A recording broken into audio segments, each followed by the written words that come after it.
आपका जो भी कार्ड नंबर है उसका जो लास्ट डिजिट है उसके हिसाब किताब से आपको टेम्पलेट असाइन किया गया था। अच्छा, किसी को 7 नंबर टेम्पलेट मिला था? कौन कौन है जिन्होंने 7 नंबर वाले टेम्पलेट को मुकम्मल किया है? अच्छा, एक बात बताएं, ज़ीरो वाले कौन है? सबसे पहले ये बताएं। ज़ीरो वाले, ठीक है। 1, अच्छा ज़ीरो वाले हैंड नीचे कर लें। 1, ठीक है। 2, 2 वाले भी मौजूद हैं। एंड 3, 3 वाले भी मौजूद हैं। एंड 4 वाले, 4 वाले भी यकीनन हैं। 5, सही है। और 6, हमारे मजे 6 वाले भी हैं। ये भाई एक मरतबा में दो, मतलब ये ना करें ना कि आप दोनों तरफ से ही खेल रहे हैं, हाथ खड़ा ही हो रहा है। इसका तो ये मतलब हुआ कि आपने सारे टेम्पलेट्स को मुकम्मल किया है। सो एक ही जगह हाथ खड़ा करना है, या तो हाँ में या तो ना में। और 8 नंबर वाले, 7 वाले कौन थे? वो भी ज़रा हैंड रेस करें। ठीक है, 7 वाले भी यहाँ पर नज़र आए। 7 नंबर मेरा नंबर था, वो टेम्पलेट मैंने चूज़ किया था। 8 नंबर वाले कौन है? एंड 9 नंबर वाले? 10, 10 था ही नहीं, टोटली 9 थे। हमने 0 से शुरू किया था ना? 0 से 10 हो सही है। अच्छा जी, तो यकीनन आप सबने अपनी भरपूर मेहनत के साथ विद इन 24 हॉर्स 48 हॉर्स या फिर अल्टीमेटली जो 7 दिन का फिर सरमीन ने टाइमलाइन एक्सटेंड कर दी थी, उसके चलते एक नंबर्स माइनस होंगे, बट वो आपने मुकम्मल करना है।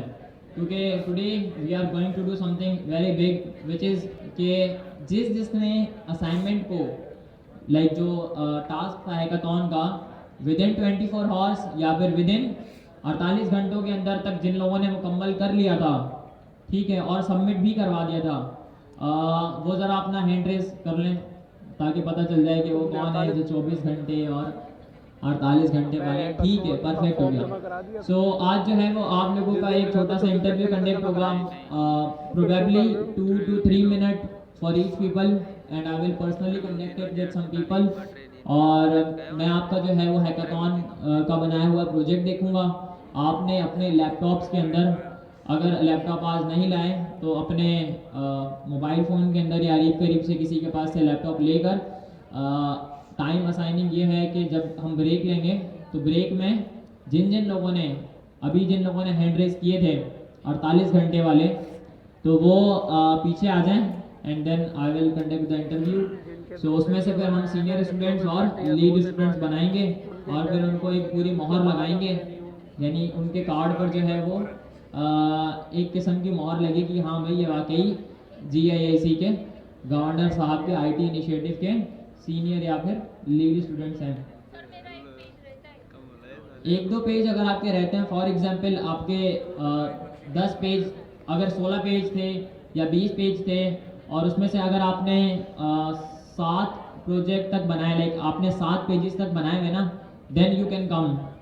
और फिर जो है वो आपका इंटरव्यू में कंडक्ट करूँगा और देख लेंगे कि भाई कौन है कौन नहीं। अच्छा, इनमें वो लोग भी आएंगे जो करंटली हमारे पास सीनियर स्टूडेंट्स हैं और लीड स्टूडेंट्स हैं, क्योंकि उनमें से भी चंद एक लोग देखने हैं कि बेहतर कौन है जिनको आगे प्रमोट किया जाए और ऐसे कौन है जिनको डाउनग्रेड किया जाए।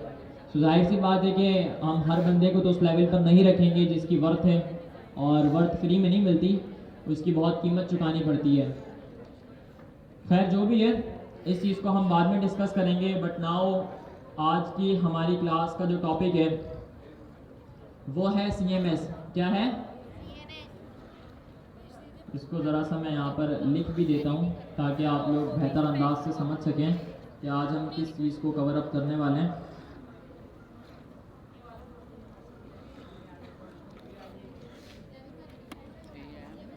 CMS content management system. CMS आज जो है वो हम अपनी इस क्लास के अंदर कंटेंट मैनेजमेंट सिस्टम CMS के बारे में बातचीत करेंगे कि ये क्या होता है, इसकी टाइप्स क्या क्या हैं, कैसे काम करता है, इसका यूज़ क्यों करना चाहिए, क्यों नहीं करना चाहिए, और किन औकात में करना चाहिए, बेनिफिट्स क्या हैं, फीचर्स क्या क्या होते हैं ऐसे सिस्टम का इस्तेमाल करने के। सो इन तमाम तर चीज़ों को इंशाल्लाह हम अपनी आज की इस क्लास के अंदर देखने वाले हैं। सो मेक श्योर कीजिएगा कि अपने लैपटॉप्स को ऑन रखें ताकि हम तमाम तर चीज़ों को साथ साथ एग्जीक्यूट कर सकें ना प्रैक्टिकल वे।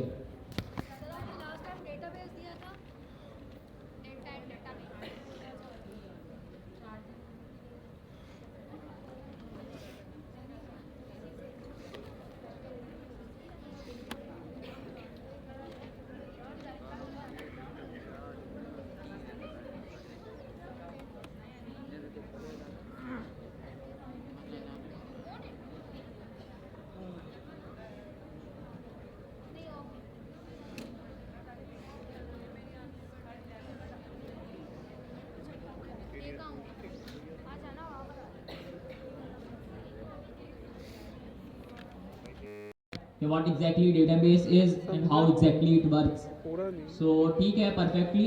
अच्छा एक बात बताएं कि आपने प्रैक्टिकल इम्प्लीमेंटेशन की थी, लाइक आपने पोस्टग्रेस एसक्यूएल या किसी स्पेसिफिक प्लेटफॉर्म का इस्तेमाल किया था डेटाबेस की इंटीग्रेशन के लिए?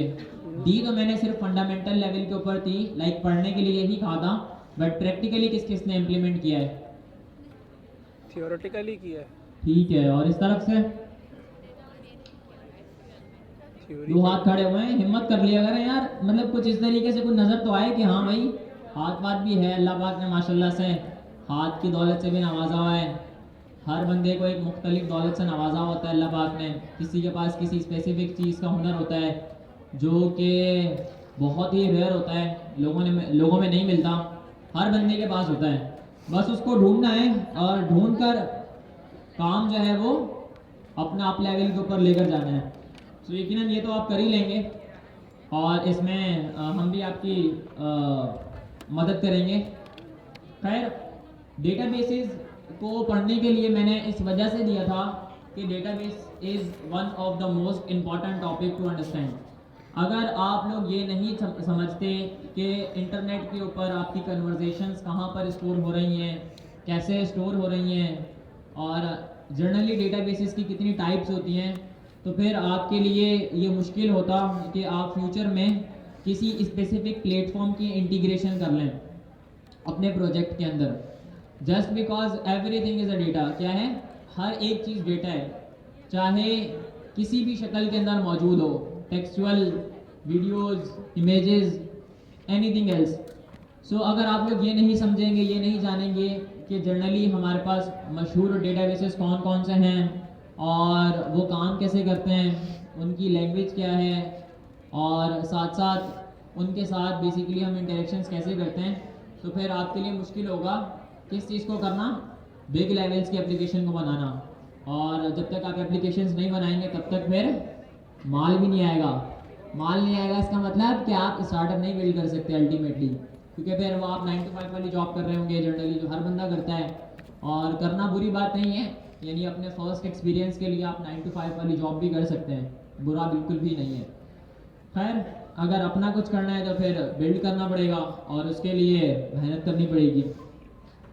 खैर आज की क्लास के अंदर हम स्पेसिफिकली CMS को देखेंगे, क्योंकि अगर आप इस टॉपिक को समझ जाते हैं और आपने डेटाबेसेस को ऑलरेडी पढ़ा हुआ है तो आपके लिए बहुत बहुत एक्सट्रीम लेवल के ऊपर आसान हो जाएगा किसी भी किस्म के कंटेंट के साथ खेलना, इंटरेक्शन करना। चलें इसको डिस्कस करने से पहले एक मेरा छोटा सा क्वेश्चन है। आज से पहले आपने जितनी भी रिएक्ट की एप्लीकेशन बनाई है उसके अंदर डेटा आपने कहाँ पर स्टोर किया है? जी लोकल स्टोरेज में स्टोर किया है, किसी ने ये कहा। और बताएं जी, सीनियर स्टूडेंट्स, लीड स्टूडेंट्स, आप लोग बताएं। डेटाबेस के अंदर स्टोर किया है, ये प्रो लेवल के हैं माशाल्लाह से। अच्छा जी फायरबेस। और किसी ने डेटा को कहीं और भी स्टोर किया होगा? 99.9% लोग वहीं पर स्टोर कर रहे होते हैं डेटा। जी नहीं मोंगोडीबी कहाँ पहुँच गया आप भाई? अपना नो कोड एसक्यूएल पर कहाँ पहुँच गया जी? वर्सल। अच्छा और बताएं। गेटअप भी तो है। package.json। वाओ साउंड्स अमेजिंग जी। और कोई बैकएंड? अच्छा देखिए भाई, मेरा सवाल आप वापस सुन लें और सुनने के बाद अपना थोड़ा सा दिमाग चलाएं, थिंक एंड देन एक्ट। पहले समझें और उसके बाद फिर एक्ट करें। क्वेश्चन मेरा ये है कि आज से पहले जितना भी डेटा आप अपनी एप्लीकेशंस के अंदर इंटीग्रेट करते रहे हैं वो कहाँ पर आप जनरली रखते हैं? गेटअप। अच्छा, आप थोड़े थोड़े करीब आ रहे हैं जी, आ रहे करीब आ रहे हैं जी। Hard drive. अपनी एप्लीकेशंस के अंदर ही। और बताएं। ठीक है भाई, देखें मैं आपको बताता हूँ कि जनरली आप लोग क्या कर रहे होते हैं। आप लोग क्या, हर बंदा यही करता है, 99.9% लोग एक काम करते हैं कि वो अपने डेटा को अपने ही प्रोजेक्ट के अंदर स्टोर करते हैं in the form of some content, in the form of JSX, in the form of JSON। For example कि मैंने 10 लाख यानी 1 मिलियन यूजर्स का डेटा स्टोर करना है। How do I store the data of 1 million peoples inside my project? For example एक नेक्स्ट.js का project है, उसमें आप ज़्यादा से ज़्यादा कितने ही बंदों का डेटा मैन्युअली आप टाइप करेंगे इन the form of JSX, like in the form of react. उससे कितनी ही यूआई बना लेंगे, कितनी बड़ी यूआई बन जाएगी आपकी। ज़्यादा से ज़्यादा जो है वो आपके 10 पेज बन जाएंगे, 20 पेज बन जाएंगे, 100 पेज बन जाएंगे, जिस पर आपके 1000-2000 बंदों का डेटा आ जाएगा। बट व्हाट विल हैपन कि जब हमारी एप्लीकेशन में लाखों बंदे इंटरेक्शन कर रहे हो एट अ टाइम, उस सूरत में क्या होगा? जनरली जो है वो क्या होता है, आपका जो भी डेटा होता है ना, यहाँ मैं लिख कर थोड़ा सा मतलब विजुअली बता देता हूँ।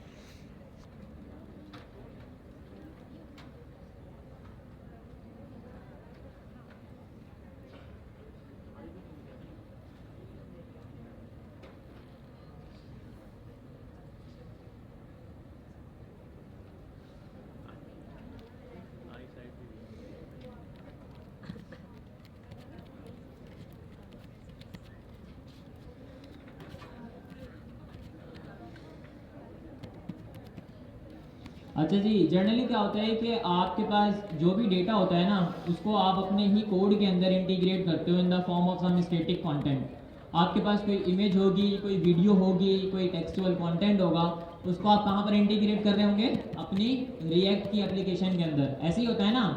या आप कोई थर्ड पार्टी प्लेटफॉर्म का इस्तेमाल करते हुए अपने सारे डेटा को क्लाउड के ऊपर पुश कर रहे होते हैं, देन उसको सिंक कर रहे होते हैं अपने लोकल डेवलपमेंट के साथ। ऐसा नहीं होता, अब तक ऐसा नहीं हो रहा था, बट इस चीज़ को जल्द हम इंशाल्लाह करेंगे और समझेंगे कि बेसिकली इसके बेनिफिट्स क्या हैं। अच्छा जी, जैसे मैंने आपको एक एग्जांपल के साथ बताया कि अगर आपके पास 1 मिलियन यूज़र्स हैं तो 1 मिलियन यूज़र्स का डेटा स्टोर करना is one of the toughest things. और अगर हमारी एप्लीकेशन का यूज़ केस ही डिफरेंट हो, फॉर एग्जांपल मैं एक ब्लॉगिंग प्लेटफॉर्म बना रहा हूँ और ब्लॉगिंग प्लेटफॉर्म क्या कर रहा है कि कोई स्पेसिफिक फंक्शनैलिटी को अचीव कर रहा है। फंक्शनैलिटी ये है कि भाई जितने ज़्यादा जो है वो यूज़र्स होंगे वो उतनी ज़्यादा जो है वो पोस्ट उस एक प्लेटफॉर्म के ऊपर डालेंगे और हम चंद एक एल्गोरिथम्स बनाएंगे और उसमें से सॉर्ट करेंगे उस बंदे की पोस्ट को जिसके ऊपर सबसे ज़्यादा लाइक्स आए हैं। इस काम को हम मैन्युअली करने बैठे ना, it is impossible to do it. यानी हम इस काम को कर तो सकते हैं बट इसके लिए हमें बहुत ज़्यादा ऑपरेशनल एक्सपेंसेस की नीड होगी, जिसमें सबसे पहले तो हो गए कि भाई इतने हमारे पास पैसे ही नहीं है, इतने रिसोर्सेज ही अवेलेबल नहीं है कि हम जनरली डेटा को स्टैटिकली अपनी वेबसाइट के अंदर इंपोर्ट करें, यहाँ पे रखें। अच्छा, यहाँ पर मैं एक दो नए वर्ड्स का इस्तेमाल करूँगा और उन वर्ड्स को समझाने की भी कोशिश करूँगा कि बेसिकली मैं ऐसा क्यों कह रहा हूँ कि हम सारे डेटा को क्लाउड के ऊपर नहीं बल्कि अपने लोकल प्रोजेक्ट के अंदर रखते हैं। समझने की कोशिश करना, क्योंकि ये one of the most important topic है। अगर आज ये नहीं समझे तो फिर कल आपको कोई और टॉपिक नहीं समझ में आएगा। समझते हैं इस बात को। आपने हमेशा मुख्तलिफ़ किस्म की वेबसाइट्स देखी होंगी, देखी है ना? और उन वेबसाइट्स का जो भी डेटा होता है वो कहाँ पर स्टोर होता है? वो किसी स्पेसिफिक सर्वर के ऊपर डिप्लॉय हुई भी होती है। जैसे मैंने एक क्वेश्चन पूछा था कि आपका कोड कहाँ रखा होता है, तो किसी ने यहाँ पर कहा था कि भाई हमारा कोड वर्सल के सर्वर्स पर मौजूद होता है और उसके ज़रिए हम इंटरनेट के ऊपर किसी को भी एक्सेस दे सकते हैं विद अ स्पेसिफिक डोमेन। ऐसे ही होता है ना? Yes sir. 90% तो ऐसे ही होता है। अब मेरा सवाल ये है कि वर्सल बिहाइंड द सीन ऐसा कौन सा काम कर रहा है जिसकी वजह से आपकी वेबसाइट हर वक्त एक्टिव है, हर वक्त जो है उसके ऊपर डेटा मौजूद है, हर एक हालत के अंदर मौजूद है। तो ऐसा क्या काम बिहाइंड द सीन हो रहा है जिसकी वजह से तमाम तर काम आपके बेहतर अंदाज से मुकम्मल हो रहे हैं? जी बताएं, ऐसी वो कौन सी टेक्नोलॉजी है जो behind the scene Vercel use कर रहा है जिसकी मदद से आपका डेटा जो है वो उनके सर्वर्स पर सेफली सिक्योर हुआ है? जी पता है किसी को? कोई बताना चाहेगा? एसक्यूएल तो यार क्वेरी लैंग्वेज है। जी अल्लाह आपको पता है? डेटा सेंटर, डेटाबेस, और बताएं। नहीं वो एक थोड़ा सा मुश्किल वर्ड है बट जी रियल टाइम डेटाबेस नहीं। आगे बताएं, और बताएं, इस तरफ से बताएं। आप लोग कुछ बताएं करें, क्यों घबरा रहे हैं, क्यों परेशान हो रहे हैं कि मारेगा आपको पकड़ के? DBMS डेटाबेस मैनेजमेंट सिस्टम थोड़े यार। जी क्लाउड स्टोरेज को यूज़ कर रहे हैं बिहाइंड द सीन, ठीक है। वो क्लाउड स्टोरेज के पीछे किस टेक्नोलॉजी का इस्तेमाल कर रहे हैं? नहीं CMS का इस्तेमाल नहीं कर रहे हैं। CMS हमारा टॉपिक है आज की क्लास का, और उसी के लिए हम इस स्पेसिफिक टॉपिक को डिस्कस कर रहे हैं ताकि आपको बेहतर अंदाज से समझ में आ सके कि बेसिकली ये चीज़ें बिहाइंड द सीन कैसे काम कर रही होती हैं। जी नहीं भाई, दूर दूर तक नहीं पता होगा आपको। CDN कंटेंट डिलीवरी नेटवर्क ना करें, ऐसा नहीं होता। जी और बताएं कोई। AWS Vercel behind the scene AWS का इस्तेमाल तो कर रहा होता है, ये इन्होंने तो सही बताया, बट मैं इस चीज़ का नहीं पूछ रहा। मतलब इस चीज़ का मैं आज आपको बता देता हूँ। लाइक तलहा ने पढ़ा हुआ था तो इनको मालूम है कि बेसिकली बिहाइंड द सीन क्या हो रहा होता है। जर्नली वर्सल ने क्या किया हुआ है, AWS से स्पेसिफिक सर्वर्स बाई किए हुए हैं। सर्वर क्या है? बड़े बड़े कंप्यूटर हैं। फॉर एग्जांपल के इस पूरी क्लास नहीं, आप ये समझें कि चंद स्पेसिफिक सुपर कंप्यूटर्स हैं जिनके अंदर इतनी कैपेबिलिटी है कि हम सारी दुनिया का डेटा उसमें स्टोर कर सकते हैं, ठीक है। पर वो एक्सट्रीमली एक्सपेंसिव हैं और उनके साथ खेलना बहुत एक्सट्रीम लेवल के ऊपर मुश्किल है। लाइक आप अगर AWS के ऊपर जाते हो ना तो आप AWS का इंटरफेस देखकर पागल हो जाओगे। इस बात में तो कोई शक और दो राय नहीं है। Let me show you the interface of AWS। देखा हुआ तो। आप लोग अगर जाए ना तो हमारे पास बेसिकली ये है रियल क्लाउड। क्या है? ये है रियल क्लाउड जहाँ पर जनरली आपका डेटा वर्सल स्टोर कर रहा होता है। जिस टॉपिक के बारे में हम डिस्कशन कर रहे हैं वो topic one of the most important topic है, एंड विच इज़ दिस। यहाँ पर लिखकर बताता हूँ आपको। क्वेश्चन मेरा ये था कि basically Vercel behind the scene ऐसी किस टेक्नोलॉजी का इस्तेमाल कर रहा है जिसकी वजह से आप सबकी वेबसाइट हर वक्त एक्टिव है, मेंटेन है, विदाउट एनी सिक्योरिटी रिस्क। ये अमेज़न का डेटाबेस। अच्छा जी, यहाँ पर मैं दो नए वर्ड्स का इस्तेमाल करूँगा, उसको फिर मैं समझाऊंगा इंशाल्लाह। Serverless serverless environment, serverless environment, ठीक है।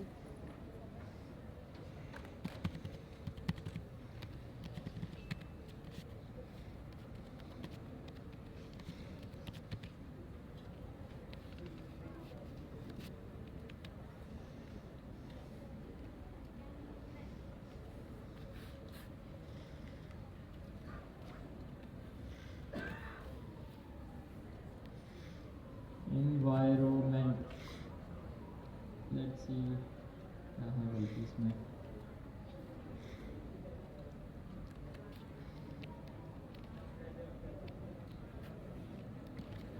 अच्छा जी, चलें इन वर्ड्स को समझते हैं कि बेसिकली ये सर्वरलेस एनवायरनमेंट और ये सर्वर्ड एनवायरनमेंट, इनके अंदर जो है वो डिफरेंस क्या है और इनकी मैं यहाँ पर बात क्यों कर रहा हूँ, इसको थोड़ा सा मैं समझाता हूँ। But let me figure out the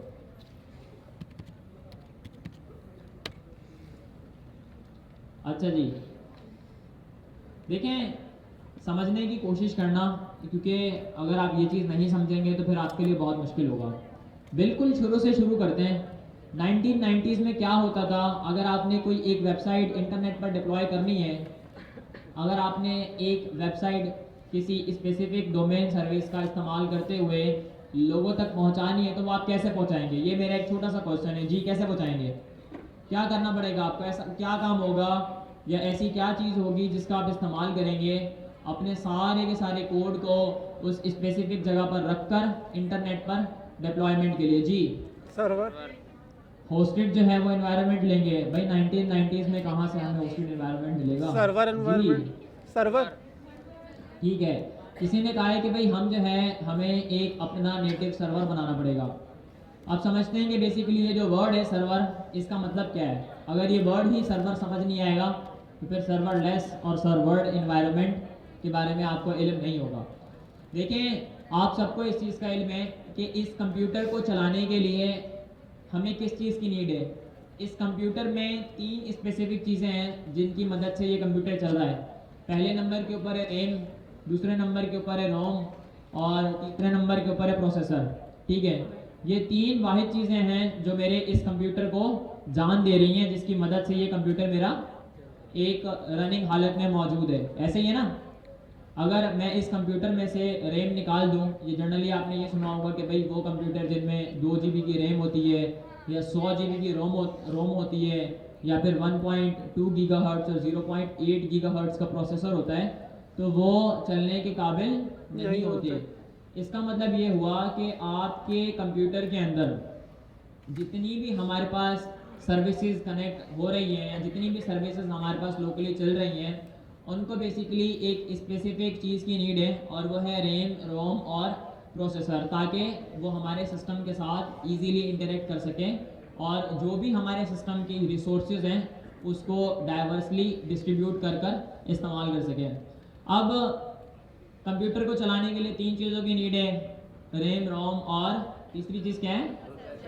processor. ठीक है, और हम क्यों इन 3 चीज़ों का इस्तेमाल करते हैं? फॉर एग्जांपल मेरा एक छोटा सा क्वेश्चन है आपसे, अगर आप रैम या फिर रोम, इन दोनों में से या फिर प्रोसेसर, इन तीनों में से आप कोई भी एक चीज़ इस कंप्यूटर में से निकाल दें, आपका ये कंप्यूटर चलेगा?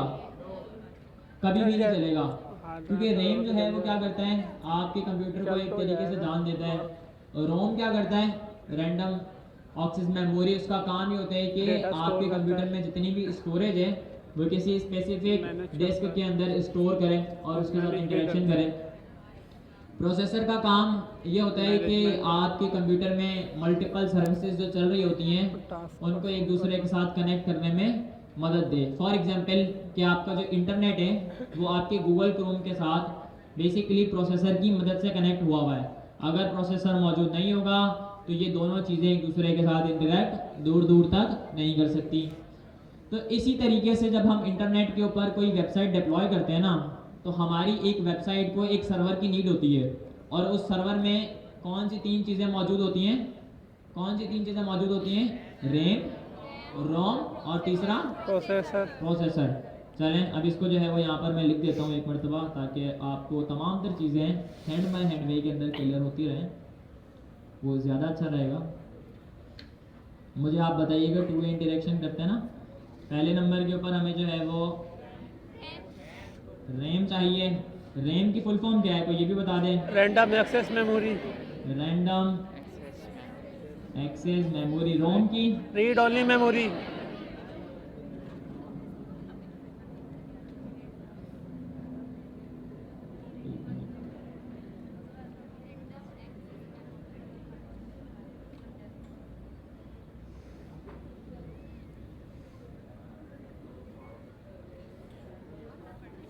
अच्छा जी, ROM stand for read only memory. Read only memory. Only memory. माशाल्लाह से CS के काबिल तारीफ स्टूडेंट्स मेरे सामने बैठे हुए हैं जिनको इसकी फुल फॉर्म के बारे में इल्म है। सो एक मरतबा तालियां बजा दें जो लोग अब तक सो चुके हैं, उठ जाए वापस।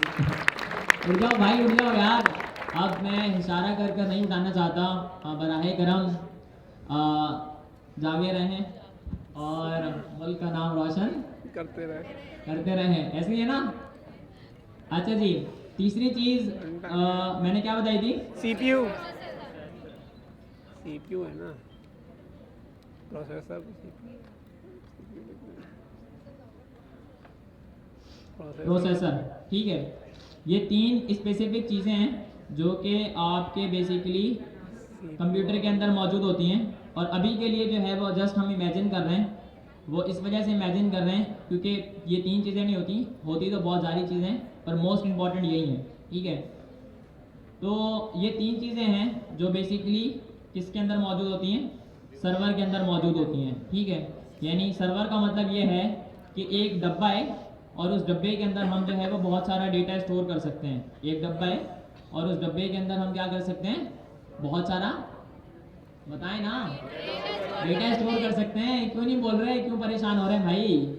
गर्मी आपको लग रही है, मुझे लग रही है जी। गर्मी लग रही है, आज हो रही है।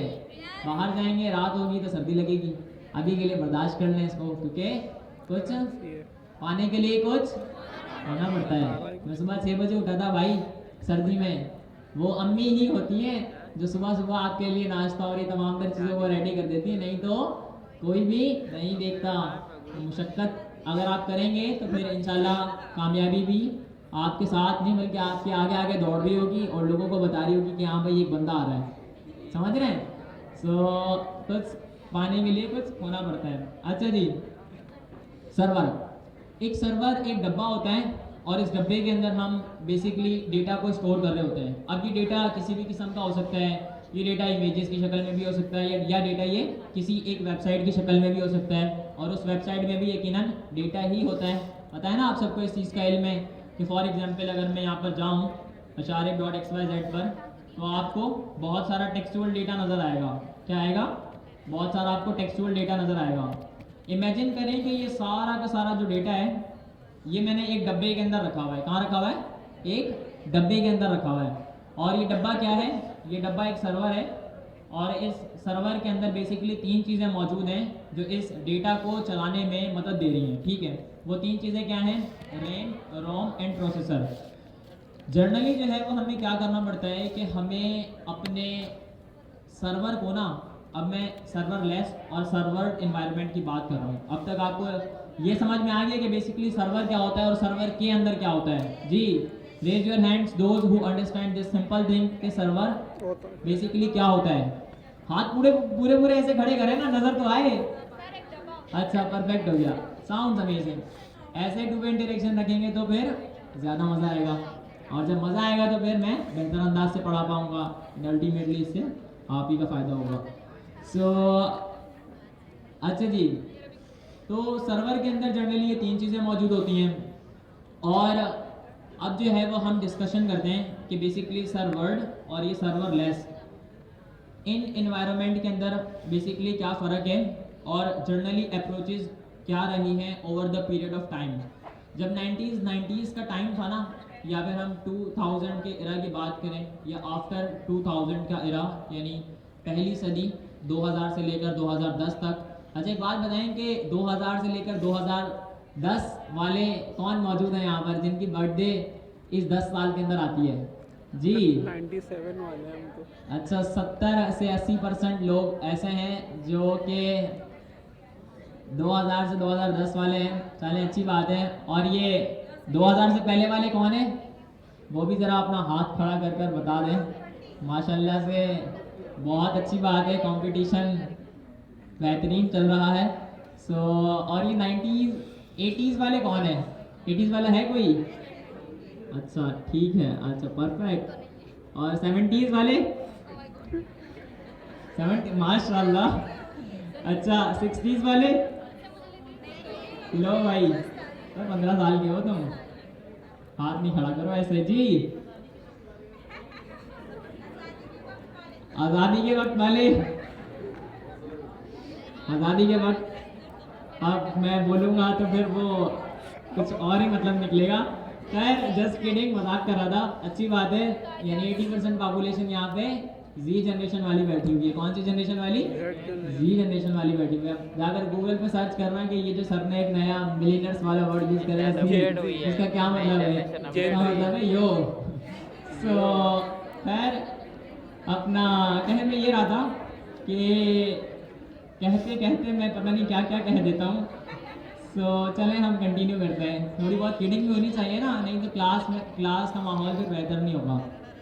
सर जिया भी हमारी क्लास में कभी कभार मजाक कर लेते हैं, सर अमीन भी, सर कासिम भी, ताकि क्लास का माहौल बना रहे। तो 2000 से 2010 वाले एरा के अंदर हमें किसी भी वेबसाइट को अगर डिप्लॉय करना था तो हमें जो है वो किसकी नीड थी, हमें एक सर्वर की नीड थी। और उस सर्वर के अंदर जनरली ये 3 चीज़ें मौजूद थी। मेरे पास जो है वो बहुत मशहूर प्लेटफॉर्म्स हैं जो हमें हमारे लिए सर्वर्स प्रोवाइड करते हैं। सर्वर क्या है, एक फॉर एग्जांपल ये समझ लेते हैं कि एक बहुत बड़ा कंप्यूटर है और उस कंप्यूटर के अंदर जो है वो 100 डिफरेंट बॉक्सेस रखे हुए हैं या 100 डिफरेंट एरियाज़ हैं, और उन 100 डिफरेंट एरियाज़ को बेसिकली डिस्ट्रीब्यूट किया हुआ है 100 डिफरेंट लोगों के अंदर। ठीक है, हर एक बंदा अपने एक डब्बे के अंदर कुछ रख सकता है, या ये कह सकते हैं कि बैंक में 100 डिफरेंट तिजोरियाँ हैं और हर एक बंदे की अलग अलग तिजोरी है और उसमें अपना उसका सामान मौजूद है। ठीक है, तो जनरली क्या होता है कि हमारे पास जो सबसे मशहूर प्लेटफॉर्म है वो है AWS। ये हम इससे क्या करते हैं, इससे जो है वो एक सर्वर बाय करते हैं। क्या करते हैं, इससे हम एक सर्वर बाय करते हैं और उस सर्वर के ऊपर हम अपनी वेबसाइट को डिप्लॉय करते हैं। To be very honest with you, कभी ज़िंदगी में जो है वो अगर आप बहुत बड़ी पोस्ट पर मौजूद नहीं हैं तो ये काम नहीं करना दूर दूर तक। पैसे भी जाएंगे, दिमाग भी ख़राब होगा और एक दो कंप्यूटर भी आप तोड़ सकते हैं।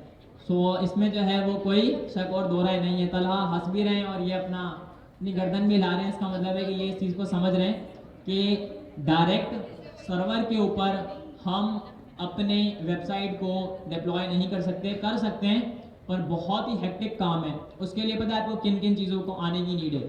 सबसे पहले तो आपको ये पता होना चाहिए कि भाई डॉकर क्या है। अब ये मैंने नया वर्ड यूज़ करा है, डॉकर। फिर आपको ये पता होना चाहिए कि भाई कंटेनराइजेशन क्या होती है। फिर आपको ये पता होना चाहिए कि भाई क्यूबरनेटीज क्या होती है। फिर आपको ये पता होना चाहिए कि भाई हेल्म क्या होता है। अब ये नए नए वर्ड में यूज़ कर रहा हूँ, घबरा कर भाग नहीं जाना। सो अभी के लिए जो है वो जस्ट मैं इसकी बातचीत कर रहा हूँ, but over the period of time इंशाल्लाह आप ये काम भी कर लेंगे। तो हमें जो है वो अपने कस्टम सर्वर के ऊपर अपनी वेबसाइट्स को डिप्लॉय करना होता था। ठीक है, पहले ये होता था शुरू में। तो over the period of time companies ने जो है वो मल्टीपल प्रॉब्लम्स को फाइंड आउट किया। तो हमारे पास एक कंपनी थी, ठीक है, जिसका नाम था वर्सल। जिसका नाम क्या था, वर्सल। वर्सल वालों ने क्या किया, वर्सल वालों ने ना AWS से, वर्सल वालों ने क्या किया, AWS से बहुत सारे सर्वर्स बाय कर लिए। क्या किया, बहुत सारे सर्वर्स बाय कर लिए। और उन सर्वर्स का काम क्या था, like let me create a perfect diagram like here. Sir क्या वर्सल खुद एक सर्वर नहीं है उनका? बता रहा हूँ, वो भी बता रहा हूँ मैं।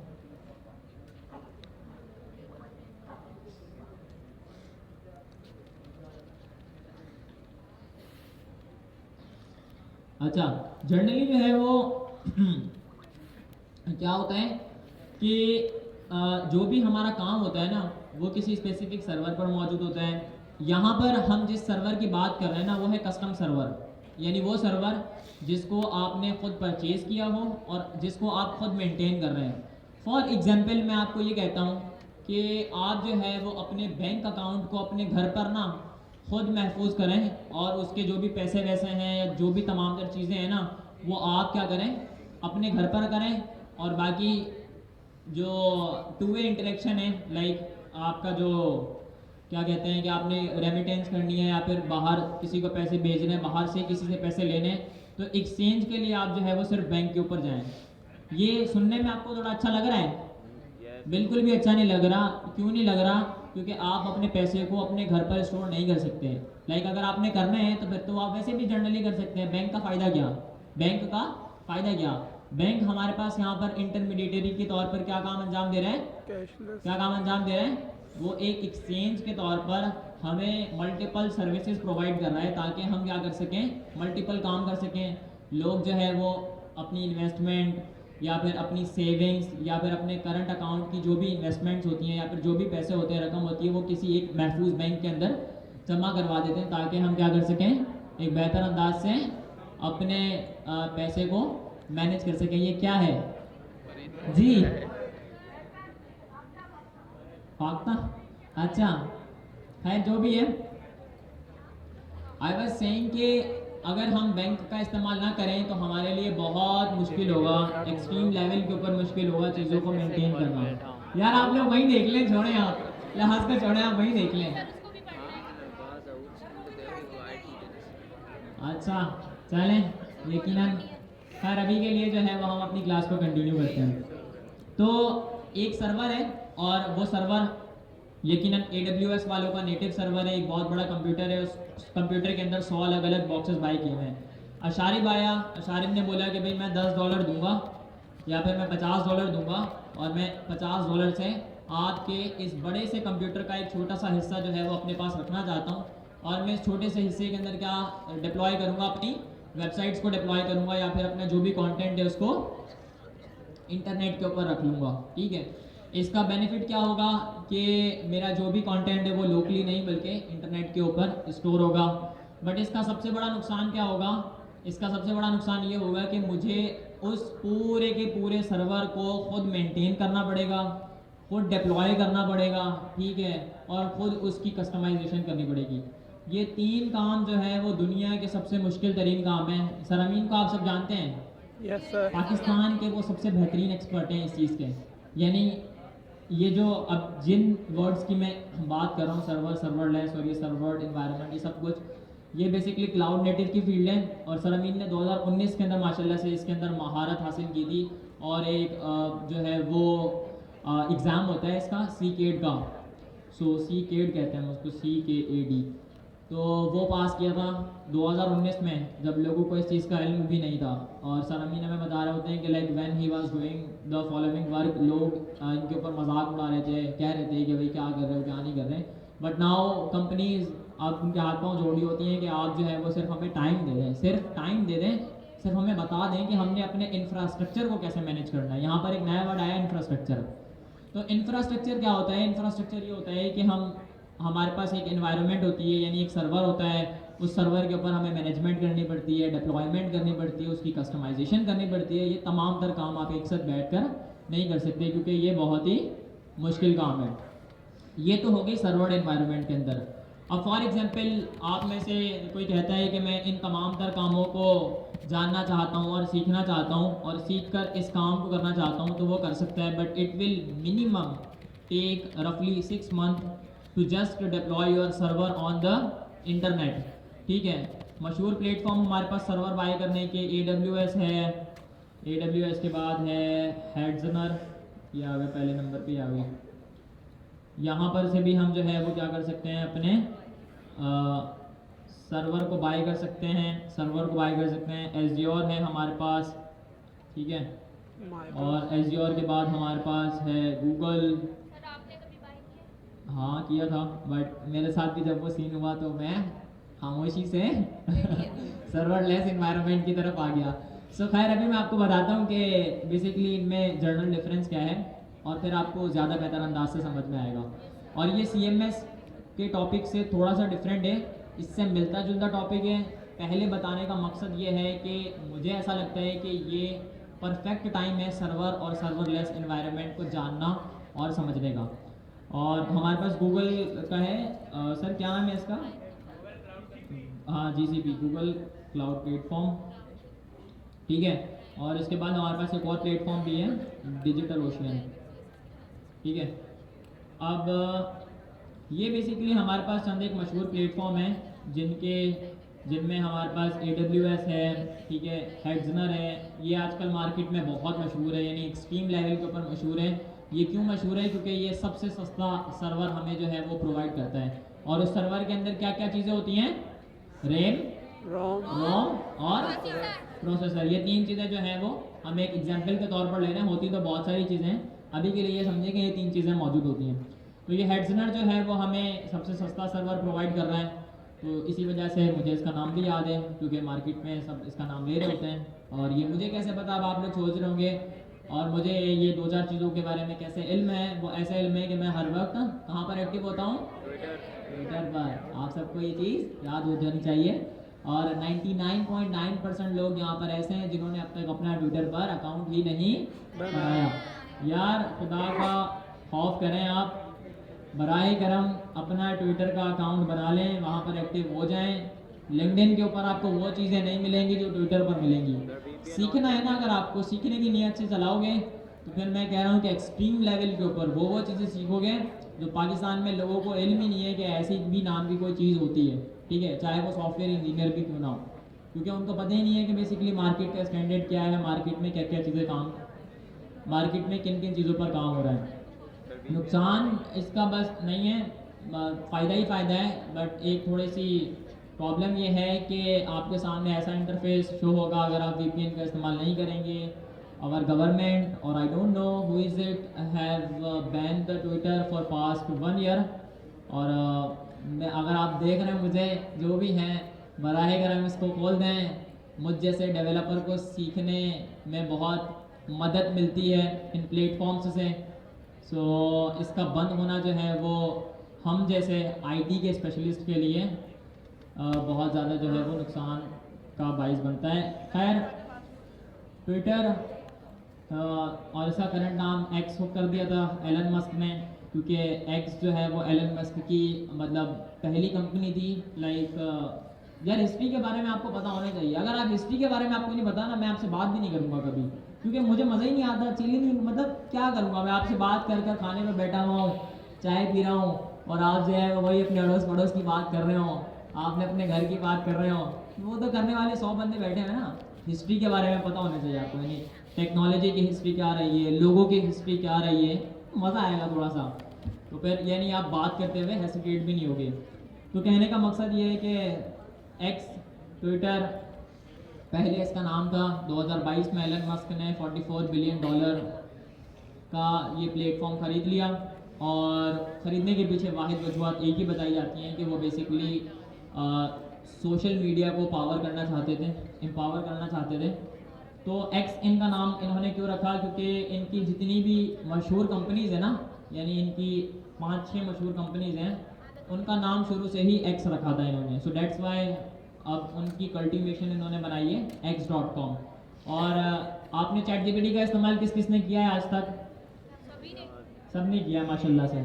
अब अगर आप ट्विटर पर जाएंगे ना, तो एलन मस्क ने अपनी एक नई कंपनी बनाई है जिसका नाम है XAI। जिसका क्या नाम है? XAI। मैंने आपको बताया ना वो एक्स वाला बंदा है थोड़ा, और उसने अपने एक बेटे का नाम भी शायद एक्स रखा है। वाकई मजाक नहीं। सो लिटिल एक्स कहते हैं हम उसको ना, ट्विटर के ऊपर हर बंदा उसको लिटिल एक्स के नाम से जानता है, तो वो थोड़ा ऐसा ही है। खैर, XAI इनका जो है वो नेटिव LLM मॉडल है। देखें, आपको दुनिया में ये चीज़ें पता चल जाएंगी अगर आप एक्सप्लोर करेंगे। अब आप लोग ये सोच रहे होंगे कि सर जो है वो टॉपिक से डाइवर्ट क्यों होते हैं। वो होने के पीछे वजूहत ये हैं कि इन चीज़ों के बारे में आपको इल्म होना चाहिए। किसी भी हाल के अंदर इन चीज़ों के बारे में इल्म होना चाहिए, ताकि जो भी आपसे बातचीत करें थोड़ा भरम तो मारे ना कि यहाँ सॉफ्टवेयर इंजीनियर हैं, GIIC से पढ़ रहे हैं, मजाक बात है क्या। सो पता तो होना चाहिए ना। या अगर आप बस बैठे हुए हो और आपको जो है वो लोग देखकर तालियां बजाकर आगे जा रहे हो, तो फिर तो हालात वाक़यात तब्दील हो जाएंगे। तो XAI एलन मस्क की कंपनी है। इन्होंने $6 बिलियन अभी रेस किए हैं। क्या करने के लिए? सर्वर को बाय करने के लिए। क्या करने के लिए? सर्वर बाय करने के लिए। बेसिकली क्लाउड की दुनिया में AI की दुनिया में हमें जो है वो क्लाउड की नीड होती है, और क्लाउड बेसिकली सर्वर से ही मिलकर बनता है, क्योंकि वो भी डेटा, मतलब AI भी तो सब कुछ डेटा की शक्ल में ही होता है ना। मतलब AI से हम जो भी इंटरेक्शन करते हैं वो किसी न किसी डेटा की शक्ल में ही होती है। तो उसके लिए, उसकी डिप्लॉयमेंट के लिए हमें मल्टीपल सर्वर्स चाहिए होते हैं, और वो मल्टीपल सर्वर्स हमें जो है वो बहुत महंगे मिलते हैं। और वो क्यों महंगे मिलते हैं? क्योंकि वाकई ये महंगे होते हैं। अगर आप एक दुकान से कंप्यूटर ख़रीदने जाएंगे तो वो आपको महंगा मिलेगा, क्योंकि उसके अंदर चंद एक रिसोर्सेज मौजूद हैं। अब जस्ट इमेजिन कि चैट जीपीटी जब जो है वो अपना प्लेटफॉर्म रन कर रहा होता है, तो बिहाइंड द सीन क्या होता है। एक आपको इंटरेस्टिंग फैक्ट बताता हूँ और एक बेहतरीन आर्टिकल सजेस्ट करूँगा, और उसके बाद फिर हम अपने इसी टॉपिक को कंटिन्यू करेंगे। So the thing which I was saying is that कि आप सबको इल्म है कि चैट जीपीटी के वीकली बेसिस के ऊपर 300 मिलियन से ज़्यादा एक्टिव यूज़र्स हैं। 300 मिलियन से ज़्यादा एक्टिव यूज़र, सॉरी वीकली नहीं, डेली बेसिस के ऊपर। डेली बेसिस के ऊपर 300 मिलियन से ज़्यादा लोग ChatGPT.com के साथ इंटरेक्शन कर रहे होते हैं। पता है कितना नंबर, बड़ा नंबर है 300 मिलियन, बहुत एक्सट्रीम लेवल के ऊपर ये बड़ा नंबर है। इतनी तो जो है वो दुनिया का जो सबसे अमीर इंसान है तीसरे नंबर के ऊपर, उसकी वर्थ है, अगर मैं गलत नहीं हूँ तो दूसरे तीसरे नंबर पर होगा। खैर, आई वाज सेइंग कि ChatGPT एक दिन के अंदर जो है वो $1 मिलियन जो है वो लूज़ करता है डेली बेसिस के ऊपर। कितने लूज़ करता है? $1 मिलियन डेली बेसिस के ऊपर उसका नुकसान हो रहा होता है, क्योंकि जाहिर सी बात है कि जब 300 मिलियन यूज़र्स एक साथ किसी वेबसाइट के साथ इंटरेक्शन करेंगे तो उसका कितना एक्सट्रीम लेवल के ऊपर लोड होगा, उसका कितना एक्सट्रीम लेवल के ऊपर लोड होगा और उसकी मेंटेनेबिलिटी किस तरीके से होगी। ठीक है, तो ये इसी वजह से OpenAI ने जो है वो अपना एक नया पैकेज भी इंट्रोड्यूस करवाया है, GPT Pro। वो $200 का है, उसमें हमें मल्टीपल नए नए फीचर्स मिल रहे हैं AI के, एजेंटिक AI के। $200 तो $1 मिलियन जो है वो डेली बेसिस के ऊपर ये लोग लूज़ करते हैं। अब आप लोग ये सोच रहे होंगे कि सर 300 मिलियन बंदे डेली बेसिस के ऊपर इंटरेक्शन कर रहे हैं ChatGPT के साथ, साला ये tech stack behind the scene क्या है, यानी ऐसी कौन सी टेक्नोलॉजी है जिसका इस्तेमाल ये लोग कर रहे हैं? क्वेश्चन तो आया होगा ना भी आपके जहन में, अगर थोड़ा सा टेक्निकल दिमाग होगा ना तो ये सवाल आना चाहिए था कि सर ये 300-500 मिलियन यूज़र्स जब एक साथ किसी एक वेबसाइट के साथ इंटरेक्शन करेंगे तो जाहिर सी बात है कि डाउन टाइम भी आएगा, मल्टीपल जो है वो प्रॉब्लम्स भी फेस करने को मिलेंगी। वो ऐसा यहाँ पर क्यों नहीं होता? तो एक आर्टिकल मैं सजेस्ट कर रहा हूँ, आप लोग जाएंगे medium.com के ऊपर /अशारिबली,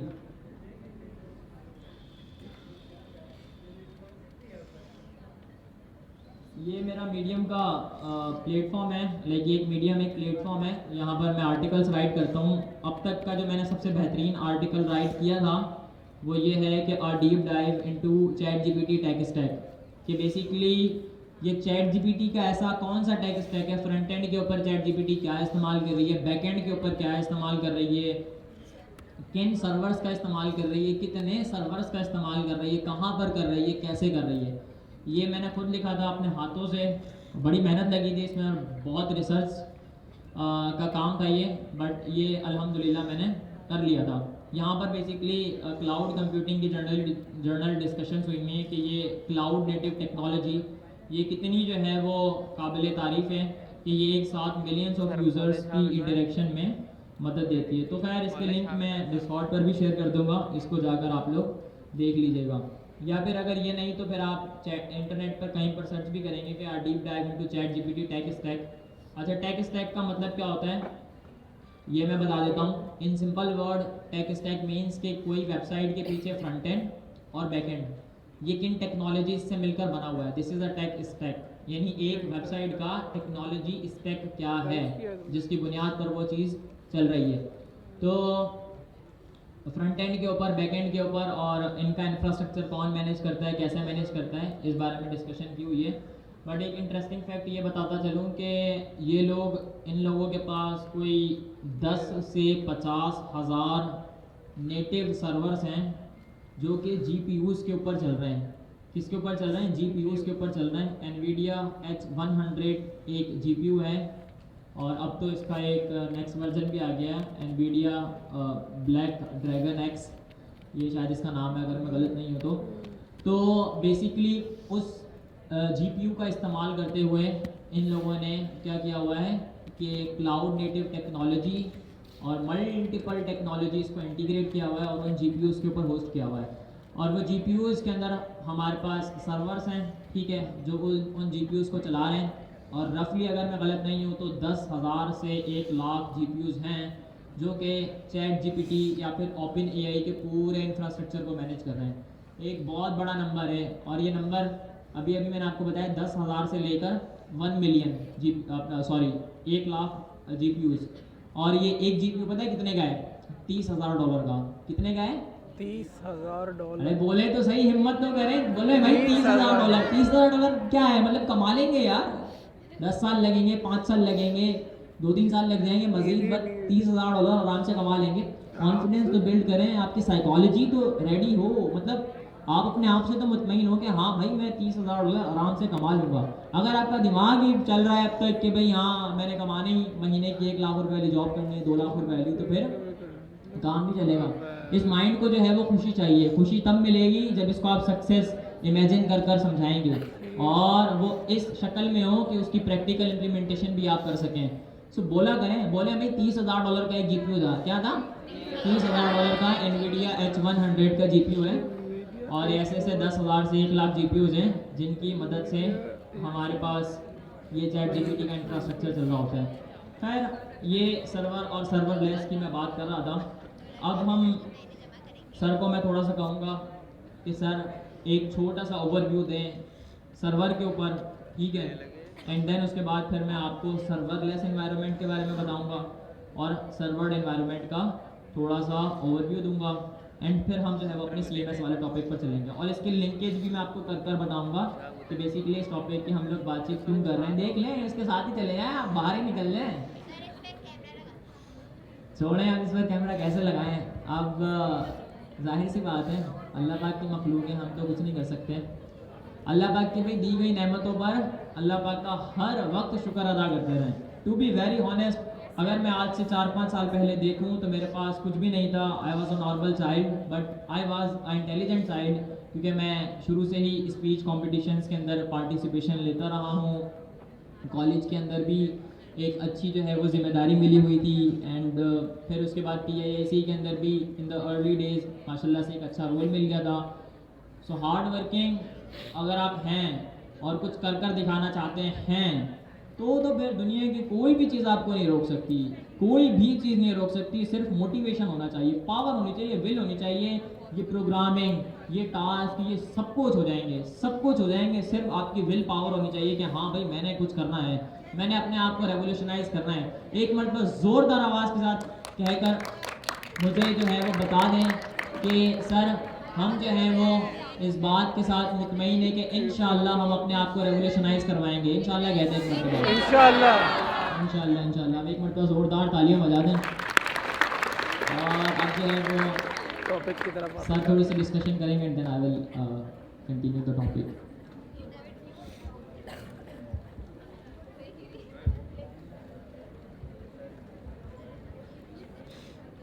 अच्छा, तो लास्ट क्लास में भी एक कुछ स्टूडेंट्स ने कहा था कि हम अपना कस्टम क्यों नहीं बना रहे, हम क्लर्क क्यों यूज़ कर रहे हैं। तो हमने उस पर यही जवाब दिया था, जब एक चीज़ मार्केट में अवेलेबल है, बनी बनाई, तो इसलिए हम उसको यूज़ कर रहे हैं अपना टाइम बचाने के लिए, अपनी कॉस्ट बचाने के लिए। सेम यही केस सर्वर में भी है। अब सर्वर एक तो जैसे उन्होंने बताया कि सर्वर के कुछ पार्ट्स क्या होते हैं, रैम, रोम और प्रोसेसर। अगर हम अपने पास कस्टम सर्वर बनाते हैं तो हमें अपना सिस्टम 24 आवर्स खोल के रखना पड़ेगा, उसकी मेंटेनेंस करनी पड़ेगी और बहुत उसकी कॉस्ट आएगी। तो जब एक ऑलरेडी मार्केट में बहुत सारे प्रोवाइडर्स हैं, जैसे कि सर ने एग्जांपल्स बताई, हमें AWS है, एज्योर है, तो वो ऑलरेडी सर्वर्स प्रोवाइड कर रहे हैं, तो हम वो क्यों ना यूज़ करें। उसमें होता ये है कि वो सारी मेंटेनेंस उनकी होती है और कॉस्ट भी काफ़ी कम होती है उसकी। तो इसलिए अब हम जो सर्वर्स ऑलरेडी प्रोवाइडर्स हैं हम उनके सर्वर्स यूज़ करते हैं। जैसे वर्सल है, उन्होंने बताया कि वर्सल ने भी अपने सर्वर्स परचेज किए हुए AWS से। तो इसी तरीके से अब सर्वर्स की बहुत टाइप्स होती है, जहाँ कुछ सर्वर्स होते हैं जहाँ वेबसाइट होस्ट होती है, कुछ हमारे ईमेल सर्वर होते हैं, कुछ DNS सर्वर होते हैं, डेटाबेस सर्वर होते हैं। उनको डिटेल में आप खुद जाके भी देख सकते हैं, नहीं तो हम भी बता देंगे आपको। और आपको नाम से पता लग रहा होगा डेटाबेस सर्वर, जहाँ डेटाबेस का पूरे अलग सर्वर होता है, जहाँ से डेटाबेस डेटा का होता है हमारा। वेबसाइट होती है, वहाँ पे से वेबसाइट्स रखी हुई होती है हमारी। अब आप किसी वेबसाइट पे जाएं, जैसे कि जो हमारे होस्टिंग प्रोवाइडर्स हैं, होस्टिंगर है, नेमचीप है, वहाँ पे जाके देखिए, वहाँ पे एक तो सिंपल हमारी वर्डप्रेस की होस्टिंग होती है या सिंपल HTML की होस्टिंग होती है, एक और होती है VPS, वर्चुअल प्राइवेट सर्वर। तो वहाँ पे अब वो छोटे छोटे सर्वर्स प्रोवाइड करते हैं आपको, एक पूरा प्राइवेट सर्वर आपको मिल जाता है या फिर शेयर्ड होस्टिंग मिल जाती है। उसमें क्या होता है, एक ही सर्वर होता है लेकिन उसमें आपको वो एक पार्ट दे देते हैं। और जैसे वर्सन जो सर्वर्स लिए हुए हैं, उन्होंने अपने पूरे कस्टम सर्वर्स परचेज किए हुए AWS से। ये डिफरेंस है कि हम सर्वर क्यों यूज़ करते हैं, हम अपना सर्वर क्यों नहीं बनाते। बाकी सब बताएंगे डिटेल में, इसको इस पर आगे लेके चलते हैं हम।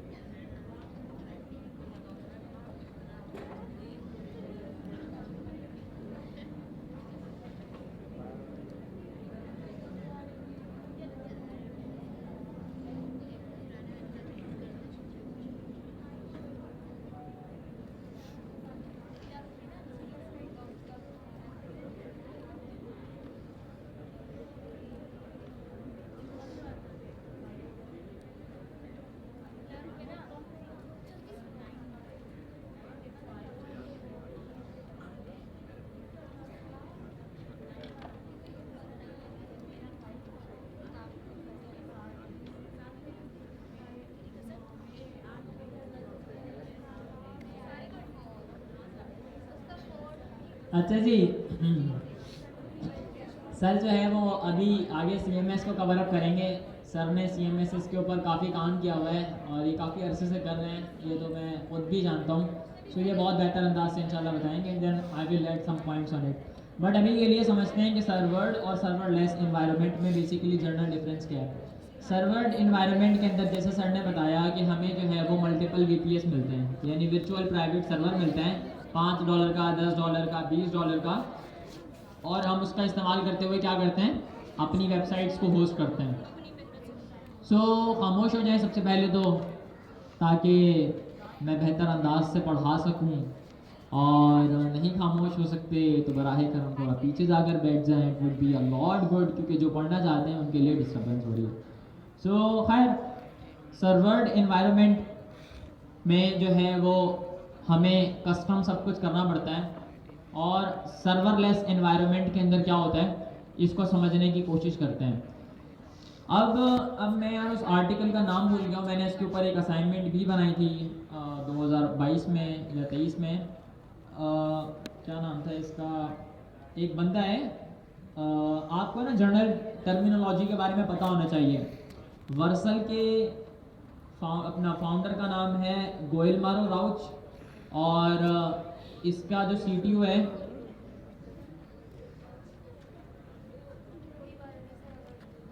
गोइल मारो। अच्छा, वर्सल के फाउंडर का नाम है, पता होना चाहिए आपको, फाउंडर्स की, कंपनियों के फाउंडर्स के नाम वाम पता होने चाहिए। गोइलमारो राउच जी के नाम से बंदा बहुत मशहूर है ये Next.js का क्रिएटर है। ये कौन है? Next.js का क्रिएटर है ये, और वर्सल का भी क्रिएटर यही है, फाउंडर यही है, और CEO भी यही है। ठीक है, सो ये बंदा है, ये ट्विटर के ऊपर मेरी इसका बहुत इंटरेक्शन होती है। देखें, ये बिलियनर्स हैं, ये बिलियनर्स, बट ट्विटर के ऊपर ये हर बंदे को जवाब देते हैं। आप इनसे ज़्यादा इंटरेक्शन करेंगे ना, मैं फुल टेक्निकल क्वेश्चंस पूछ रहा होता हूँ, अगर मेरे दिमाग में कुछ भी आ जाता है ना, मैं पूछ लेता हूँ कौन सा मेरे को खाएंगे या कौन सा मेरे को मारेंगे, कुछ कर सकते हैं क्या, मेरे घर पे पहुँच जाएगा ये, नहीं पहुँच सकते ना। तो खैर, इनसे फ़ायदा ऐसे उठाया जा सकता है कि आपकी 2 वे इंटरेक्शन होगी, तो आपकी ज़ाती मार्केटिंग होती रहेगी, इससे आपको काफ़ी बेनिफिट होगा। तो ये बंदा है जिसने Next.js को बनाया था, ठीक है, और साथ ही साथ वर्सल का भी क्रिएटर यही है। ठीक है, तो राउत जी इसको अच्छा, ये इसका पूरा नाम गोइलमारो राउच है, ये स्पेन का है शायद, अगर मैं गलत नहीं हूँ तो, और ये मशहूर जो है वो राउत जी के नाम से है, RAOUCH जी। सो आप ट्विटर के ऊपर आपकी इसकी प्रोफाइल ये मिलेगी। ये बहुत टेक्निकल और बहुत बेहतरीन जो है वो कंटेंट राइट करता है, मज़ा आता है इसका कंटेंट पढ़ने में ना, चिल हो जाता है पूरा। तो एक चाय का कप हो या फिर कुछ साथ में ऐसा हो ना, मीठा मीठा, फिर मज़ा आता है इसकी पोस्ट पढ़ने का। तो खैर जो भी है, अभी हम जिस बंदे की बात कर रहे हैं उस बंदे का नाम है, अच्छा अभी मैं जनरल बात क्या कर रहा था, मैं सर्वर और सर्वरलेस के इन्वायरमेंट की बात कर रहा था। अभी जो है वो मैं सर्वरलेस इन्वायरमेंट की बात कर रहा हूँ, और इस बारे में बता रहा हूँ कि बेसिकली सर्वरलेस इन्वायरमेंट क्या होती है और ये वर्सल ने इसको कैसे अडॉप्ट किया हुआ है। तो हमारे पास एक बंदा है जिसका नाम है माल्टी यूबल। क्या नाम है? माल्टी यूबल। ये वर्सल का CTO है। कौन है ये? अब ये नाम क्या पूछ रहे हैं, मुझे कैसे पता है? याद रहते हैं, मैं तो इनको नामों से जानता हूँ, मैं इनके नाम के बगैर मेरे को मज़ा नहीं आता। मैं बड़ी बड़ी कंपनियों की CEOs के नाम वाम मैं याद रखता हूँ ताकि पता हो ना, कभी भी कुछ भी हो जाए ज़िंदगी में पता होना चाहिए। जैसे सबसे मशहूर ब्लॉकचेन हमारे पास कौन सी है? इथेरियम की। उसका फाउंडर कौन है? Vitalik Buterin. ठीक है, उसके साथ बनाने वाली टीम के जितने भी बंदे हैं ना, सबको मैंने ट्विटर पर फॉलो किया हुआ है, नाम वाम ऐसे मुझे ऑटोमेटिकली याद हो जाते हैं। तो माल्टी यूबल है हमारे पास, ये भी मैं आपको दिखा देता हूँ, ये बंदा है वो। और इसने अभी एक बहुत फनी पोस्ट भी की थी कुछ अर्से पहले GIAC से मुतालिक।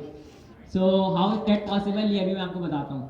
खैर आप इस बंदे को देख लें, ये बंदा है, ये इसकी अपना ट्विटर की प्रोफाइल है। बट अभी के लिए जो है वो, अच्छा मैं यहाँ पर इसका जो है वो इंफ्रास्ट्रक्चर, क्या नाम था यार उसका,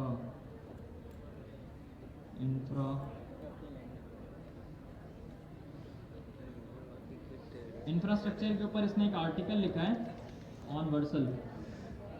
उसका मैं नाम भूल गया, अगर अल्लाह करे मुझे यहाँ पर मिल जाए तो बहुत बहुत अच्छा सीन हो जाएगा।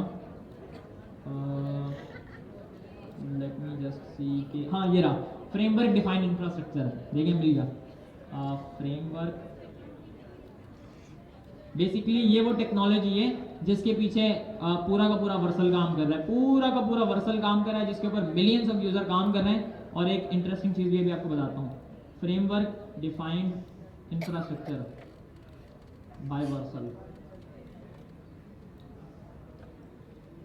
ये आ गया जनाब। ये ब्लॉग है, ये लिखा है माल्टे यूबल ने। ये देखें, मुझे इसका नाम कैसे पता था, क्योंकि ये मैंने पढ़ा हुआ था ना, तो पढ़ने से देखें यहाँ पे लिखा हुआ है माल्टे यूबल। थोड़ा सा मैं नीचे करूँगा, आपको लिखा हुआ नज़र आ जाएगा कि भाई ये CTO है वर्सल का।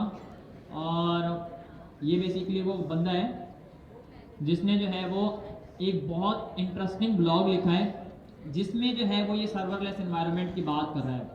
वर्सल बहुत ही स्मार्ट कंपनी है।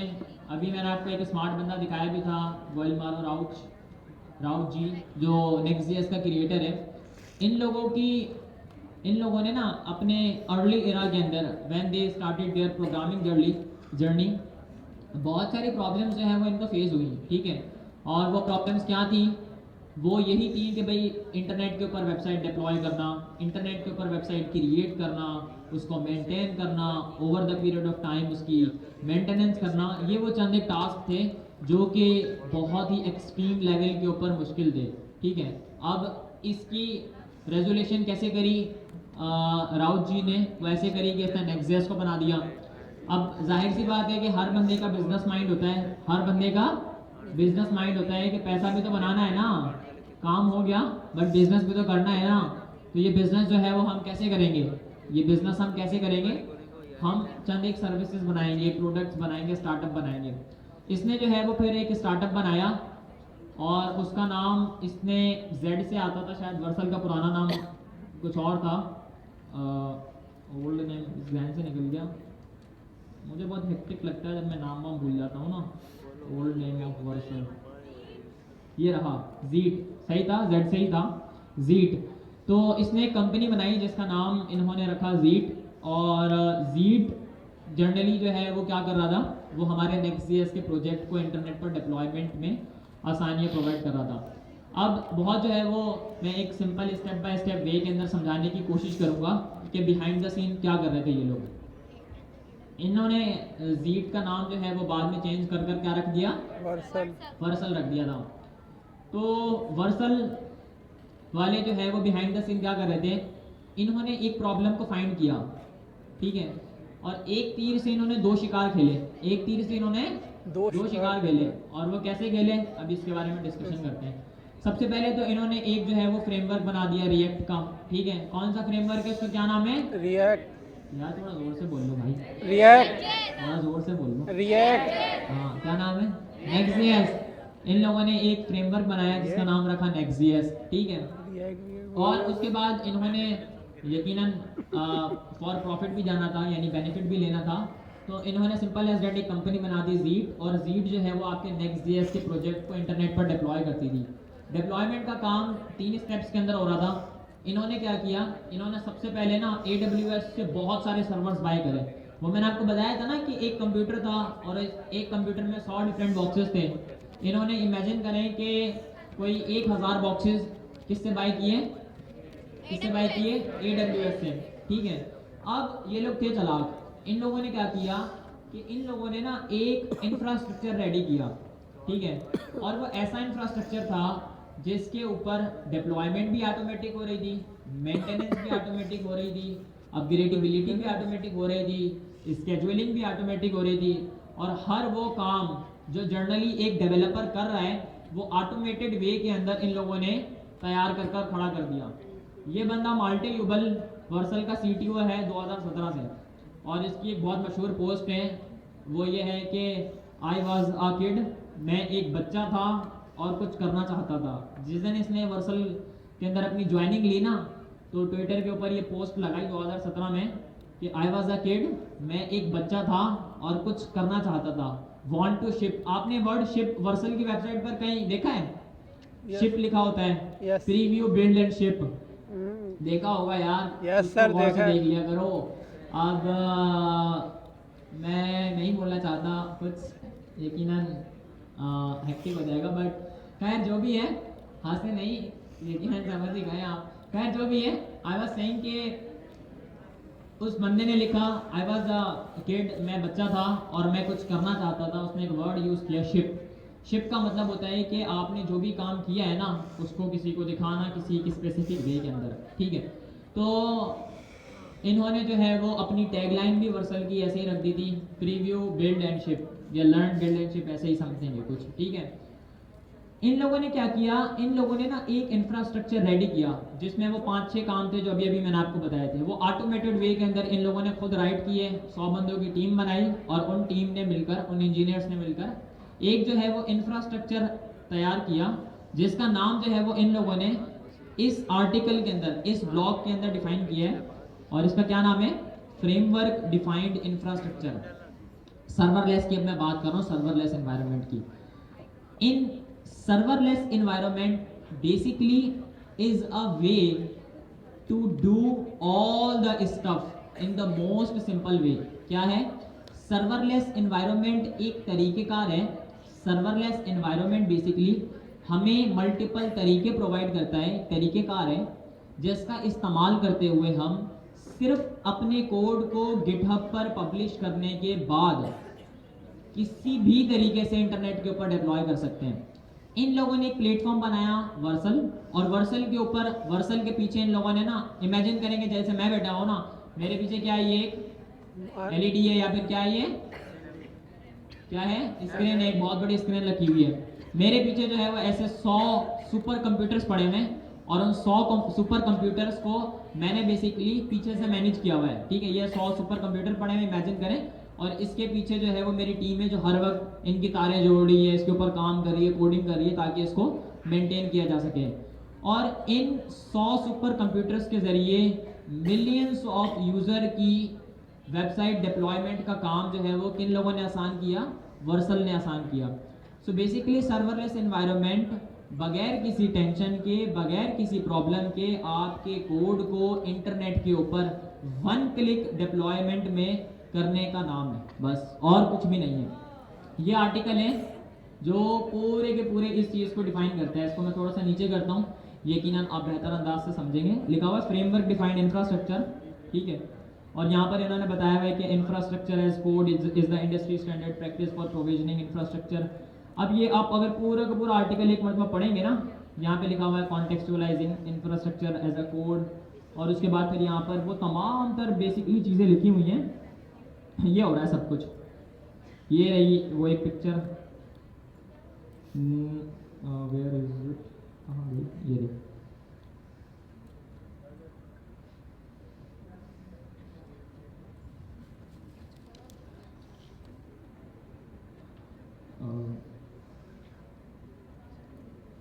अच्छा, ये जो है वो हमारे पास एक पिक्चर है जो कि एक्सप्लेन कर रही है कि बिहाइंड द सीन जैसे ही आप इंटरनेट के ऊपर, सॉरी गिटहब के ऊपर अपने कोड को पब्लिश करते हैं तो क्या होता है। आपने सुना होगा या देखा होगा कि आपको वर्सल के प्लेटफॉर्म पर बार बार जाकर किसी वेबसाइट को डिप्लॉय करने की नीड नहीं है। सिर्फ आपने एक मरतबा काम करना है, do one thing at a time, एक वक्त में एक काम करें और उसके बाद सारी उम्र जो है वो आप विदाउट एनी टेंशन अपने कोड को सिर्फ पब्लिश करते रहें, करते रहें और करते रहें। आपको इंफ्रास्ट्रक्चर वाली साइड पर जाने की ज़रूरत ही नहीं है। इंफ्रास्ट्रक्चर जो है वो कौन हैंडल कर रहा है? वर्सल हैंडल कर रहा है with the help of a technique named as framework defined infrastructure.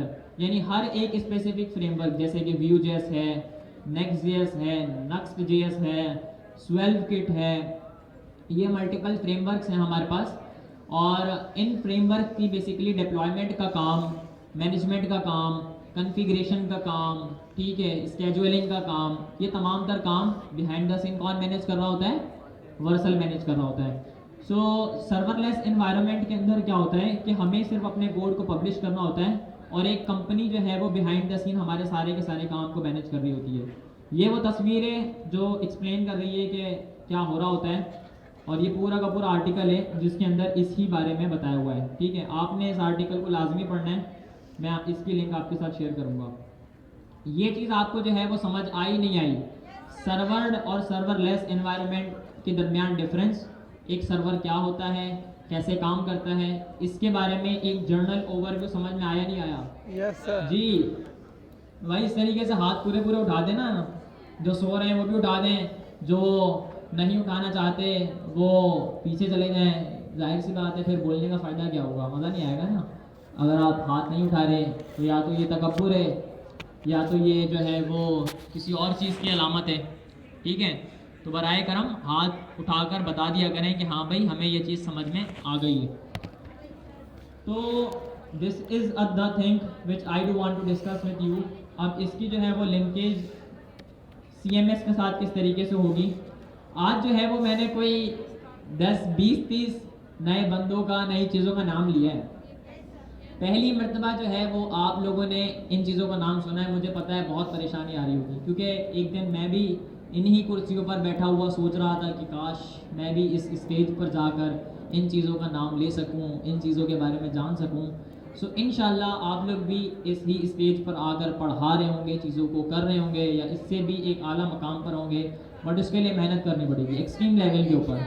सो इंशाल्लाह जो है वो करते रहे मेहनत, और कामयाबी जो है वो आपके आगे चलेगी, लोगों को बताते हुए कि हाँ भाई ये बंदा है। खैर इंशाल्लाह इंशाल्लाह इंशाल्लाह मेरी दुआ आपके साथ है। मैं दुआ गो रहूँगा हमेशा कि मेरे स्टूडेंट्स जो हैं वो मिलियनर्स तो बन ही जाएँ, ठीक है। सबसे पहले पाकिस्तानी मिलियनर बनना है, यानी 10 लाख रुपए कमाने हैं, ठीक है। और उसके बाद फिर आपने $1 मिलियन वाली सोच रखनी है कि हाँ भाई $1 मिलियन का मतलब होता है कि 10 अभी लाख। करंट रेट के हिसाब से 27 करोड़ रुपए के लगभग अमाउंट बनती है। 27-28 करोड़ रुपए बनाने हैं, इंशाल्लाह बन जाएंगे, टेंशन नहीं लेने का, बन जाएंगे। विजन बढ़ाना चाहिए। 2022 के अंदर 2022 का दिसंबर था 30 दिसंबर, और मैं बैठा हुआ एक अपने पूरे साल का रिव्यू लिख रहा था। ये एक बहुत अच्छी आदत है, बहुत एक्सट्रीम लेवल के ऊपर अच्छी आदत है। अगर आप लोग इसको करना शुरू कर देना तो बहुत आसानी होगी। एक ट्रिक बता रहा हूँ मैं आपको, बहुत बेनिफिशियल है। साल के आखिर में ना, आखिरी दिन बैठ है, इन तमाम तर चीज़ों को ना आप एक कॉपी के अंदर या अपने मोबाइल के अंदर राइट डाउन कर लें। फिर जो है वो उन तमाम तर चीज़ों की बुनियाद के ऊपर ना अपने अगले साल का विजन बनाएं कि भाई अब मैंने अगले साल में ये चीज़ें करनी है और इन चीज़ों को इस तरीके से एग्जीक्यूट करना है। मैंने 2022 में एक मिशन बनाया था, उसको मैं अचीव नहीं कर पाया। I was very sad extreme level के ऊपर, और मे बी उसकी रीजंस ये थी कि मैंने मेहनत नहीं की थी। To be very honest with you, शायद मैंने उतनी मेहनत उन दिनों नहीं की थी, की तो उन दिनों भी बहुत एक्सट्रीम लेवल पर थी, पर शायद वो बेहतर अंदाज से नहीं की थी। डैट इज़ द वे कि मैं अपने टास्क को, अपने विजन को मुकम्मल नहीं कर पाया। बट इन 2023 का वही दिसंबर आ गया, फिर वही पछतावा, परेशानी, टेंशन्स के यार इस साल भी वो नहीं हो पाया जो मैं करना चाहता था। बट नाउ इट्स दिसंबर 2024, और अल्हम्दुलिल्लाह अपनी मिस्टेक्स से, अपनी परेशानियों से, और वो जो चीज़ें मैं करना चाहता था ना, हर एक चीज़ को मैंने बेहतर अंदाज से एग्जीक्यूट किया। But this time it is completed. मतलब वो जो भी था, जो भी मेरा मिशन था, जो भी मेरा विजन था, उसको मैंने इस साल मुकम्मल कर लिया है। हर एक चीज़ जो है ना वो बड़े लेवल के ऊपर आप सोचेंगे ना कभी भी नहीं होगी। 2 साल 3 साल लग गए मुझे उस एक छोटे से काम को करने के लिए। यकीनन बहुत बंदों की सोच होगी कि हम भी बहुत सारे कामों को करें, but to be very honest with you कि अपने टास्क को हमेशा छोटा से छोटा रखें। पहले दिन जो है वो $1 मिलियन कमाने के बारे में ना सोचें। पहले दिन आप मिलियनर नहीं बन सकते। थॉट आपकी बिलियनर वाली होनी चाहिए, बट काम आपका $1000 वाला होना चाहिए, ठीक है। $1000 आपने कमा लिए, आपका काम हो गया। आपने फिर 2 की तरफ बढ़ना है, 3 की तरफ बढ़ना है, 4, 5, 6। फिर आप अपने माइंडसेट को देखें, अपनी मेंटलिटी को देखें कि भाई हाँ मेरी इतनी नीड है, मैं इतने कमा लेता हूँ, बाकी जो है वो मेरे मामलात इंशाल्लाह चलते फिरते रहेंगे।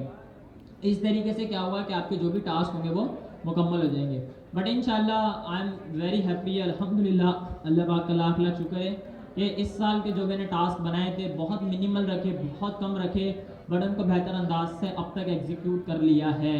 सो दिस टाइम अब जो है वो कांटे की जगह जो है वो प्लस का निशान होगा कि हाँ भाई यहाँ पर जो भी मेरे टास्क थे वो मुकम्मल हो गए। अब इसी तरीके से मैं यही करूँगा अपने 2025 के जितने भी टास्क हैं वो दिसंबर के आखिरी 2-3 दिनों के अंदर बैठ कर लिख रहा हूँ कि भाई शारिब ये करना है। और अब जो भी मैंने काम कर लिया है इससे एक स्टेप ऊपर, फिर उससे एक स्टेप ऊपर, फिर उससे एक स्टेप ऊपर, इस तरीके से 5-6 साल लगेंगे। इंशाल्लाह आपका जो लेवल होगा वो बहुत इंक्रीज़ हो जाएगा। सो ये एक तरीक़ेकार है, टेक्निक है जिसका जनरली मैं यूज़ करता हूँ। सो सर को जो है वो मैं माइक दूंगा और बहुत बोल कर गले में मेरे दर्द हो गया है। तो सर जो है वो अभी डिस्कशन करेंगे कि what is a CMS, how exactly it works, what are some of the, हमारी क्लास का टॉपिक है। एंड देन फिर हम जो है वो इंशाल्लाह इसको मज़ीद डेप्थ में समझने की कोशिश करेंगे और इसकी प्रैक्टिकल इम्प्लीमेंटेशन करेंगे। जी सर।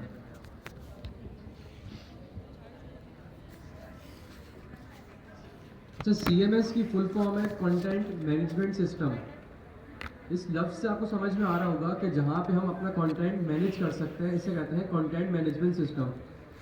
अच्छा, अब पहली चीज़ तो ये कि हम CMS यूज़ करते क्यों हैं। फिर वही बात, स्टूडेंट्स बोलेंगे कि यार जब हम अपना कस्टम बना सकते हैं तो हम CMS क्यों यूज़ कर रहे हैं। देखिए, कोई भी एक ई-कॉमर्स एप्लीकेशन ले लें आप, सबसे टॉप पे जो पाकिस्तान में चल रही है वो दराज है। हम दराज की एग्जांपल लेते हैं।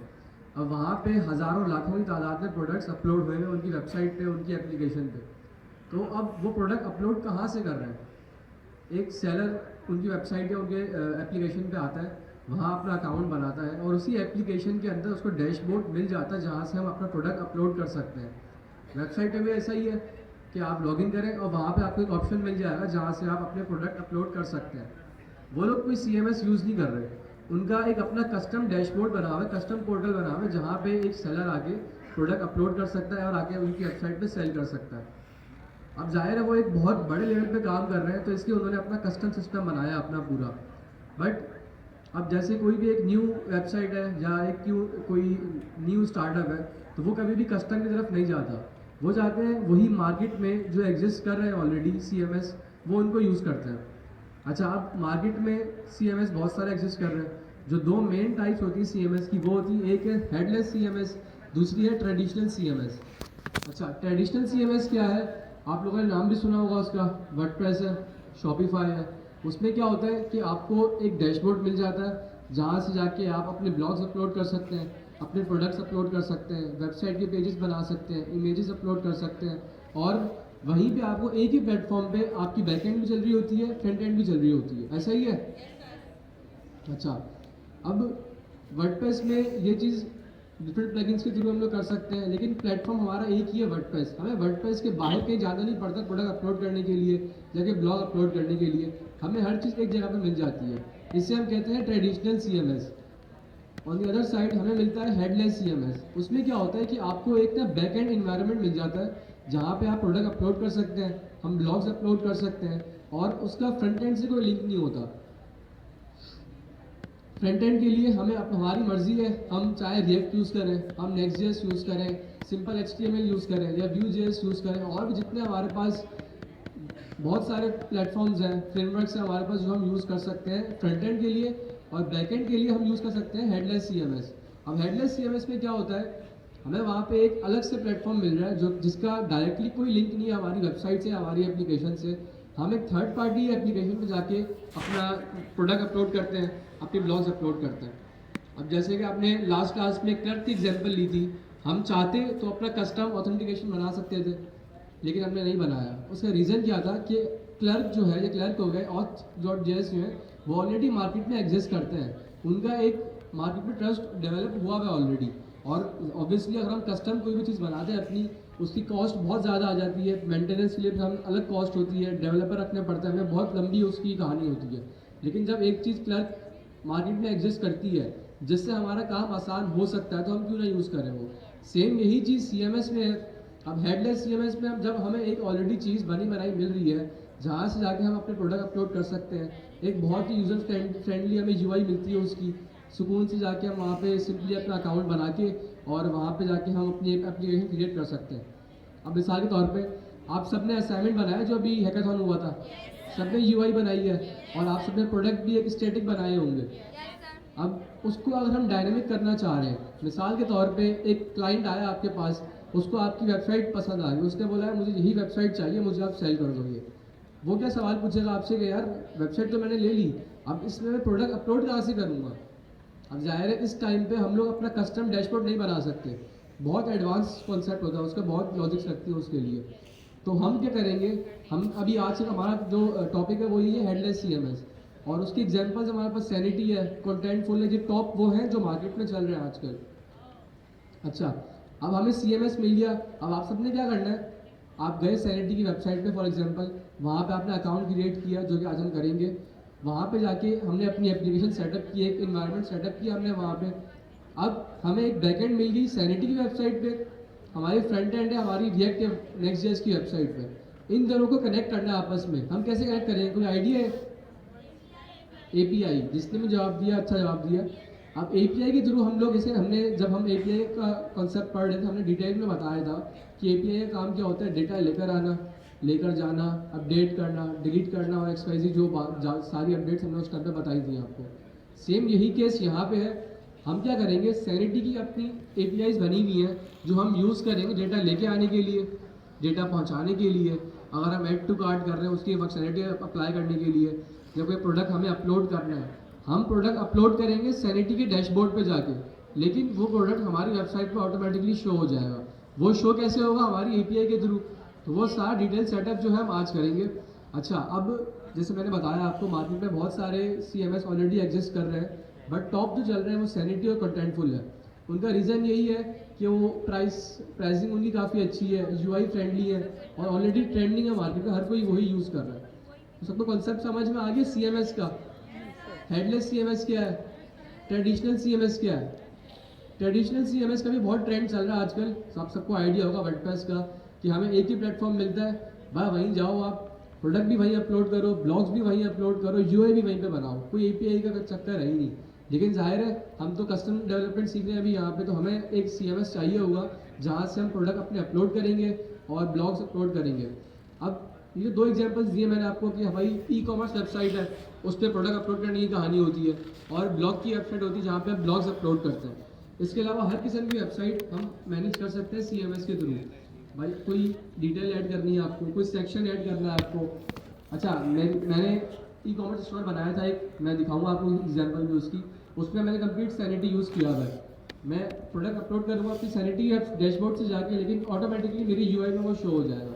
इसके अलावा मेरी जो पोर्टफोलियो वेबसाइट बनी है connectwithahmed.com से, वहाँ पे हर चीज़, सारे सेक्शंस इवेंट मैंने डायरेक्ट बनाए हैं।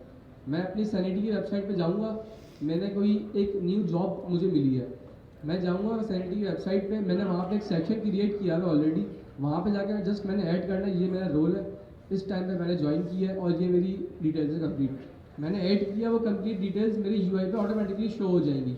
मुझे अलग से जाके अपने कोड को हाथ नहीं मारना। डिफरेंस ये है कि आपने UI एक बार बना ली, आपने कोड एक बार लिख लिया, अब आपने कोड को कुछ भी नहीं करना, कोड आपका डिप्लॉय हो गया वर्सल के ऊपर। अब कोई चीज़ आपने अपलोड करनी है, आपने जस्ट जाना है सैनिटी की वेबसाइट पे, आपने डैशबोर्ड ओपन किया, कोई न्यू प्रोडक्ट अपलोड किया, हमारी UI पे वो शो हो जाएगी। ये कॉन्सेप्ट हमारा हेडलेस CMS का है, इसको डिटेल में भी हम देखेंगे एग्जाम्पल के साथ। सर ये सैनिटी क्या है? अच्छा, ये बेसिकली कंटेंट मैनेजमेंट सिस्टम की बात कर रहे हैं। अब इसको डिटेल में थोड़ा सा पढ़ेंगे। हम जो है वो ब्रेक ले रहे हैं अपना पूरे 50 के ऊपर, नहीं 50 या फिर 55 के ऊपर। हम क्या करेंगे कि अपनी क्लास को इंशाल्लाह शुरू करेंगे 3:55 तक या 4 बजे तक के लगभग। जितने भी स्टूडेंट्स हैं जिन लोगों ने अपनी टेम्पलेट को मुकम्मल कर लिया था, वो ज़रा पीछे आ जाएं अपने लैपटॉप्स के साथ, और लैपटॉप के अंदर जो है वो अपनी प्रोडक्ट को खोल कर लाएं, ठीक है। I have to select the senior student and then I have to select the lead students, I have to promote someone, I have to downgrade someone। तो इन तमाम तर कामों का इंशाल्लाह हम जो है वो क्लास के बिल्कुल पीछे मिलेंगे। मतलब अच्छा वही आइएगा जिन लोगों ने टेम्पलेट को 48 का जो प्रोसेस चल रहा है थोड़ी देर के लिए वो उसको हैंग कर लें, पॉज कर लें और वापस अपनी जगह पे तशरीफ़ ले आएं।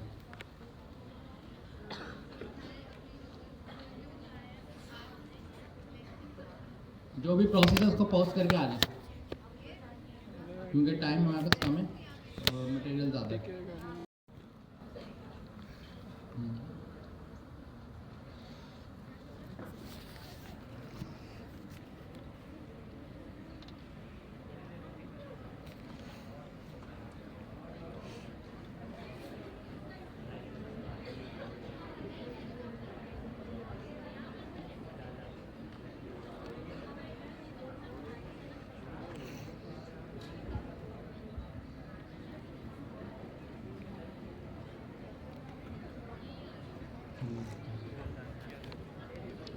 हैकाथॉन की जो सबमिशन अभी तक हमारे पास है, अभी तो आप लोगों ने चेक भी करे होंगे बहुत सारे असाइनमेंट्स और प्रोजेक्ट्स, और जो लीडर स्टूडेंट और सीनियर स्टूडेंट्स हैं उन्होंने चेक भी करे, उनके भी चेक होंगे।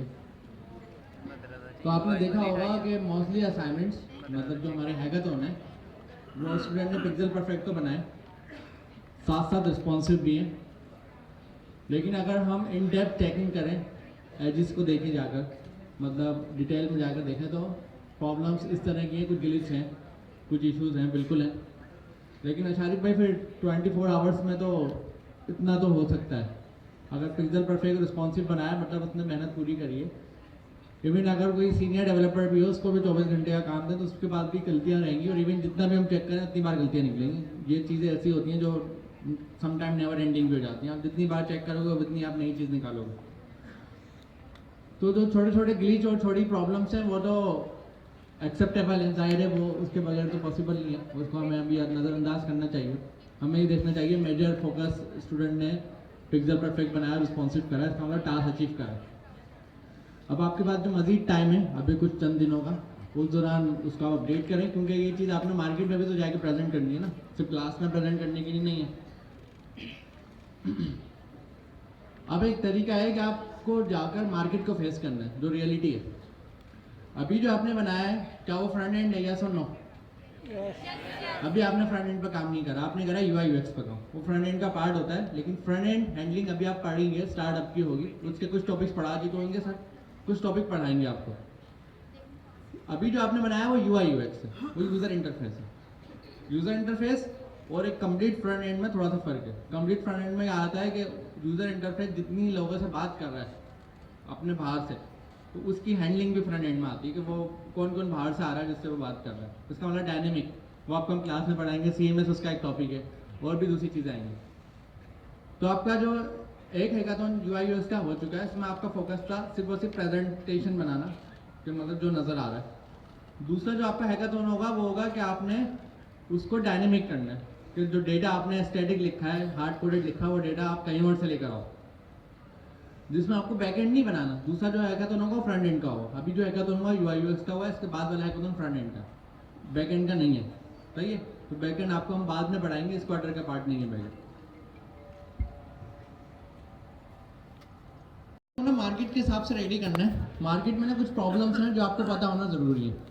इस वक्त ना पूरी दुनिया में रिसेशन चल रहा है, अमेरिकन्स भी जॉब के लिए परेशान है। आप जाकर मैगजीन्स पढ़ें, बिजनेस पेपर्स पढ़ें, आपको पता लगेगा कि पूरी दुनिया में क्या प्रॉब्लम्स चल रही हैं। तो ये प्रॉब्लम्स सिर्फ एक जगह एग्जिस्ट नहीं करती, पूरी दुनिया में प्रॉब्लम्स है जॉब्स की, सही है। उसकी बहुत सारी रीजन्स हैं, वो जब आप एनालिसिस करेंगे मार्केट तो आपको समझ में आएगा ये चल रहा है, ये चल रहा है, XYZ 10 प्रॉब्लम्स हैं, इसकी वजह से ये प्रॉब्लम आई है। तो इसके दो मतलब हैं।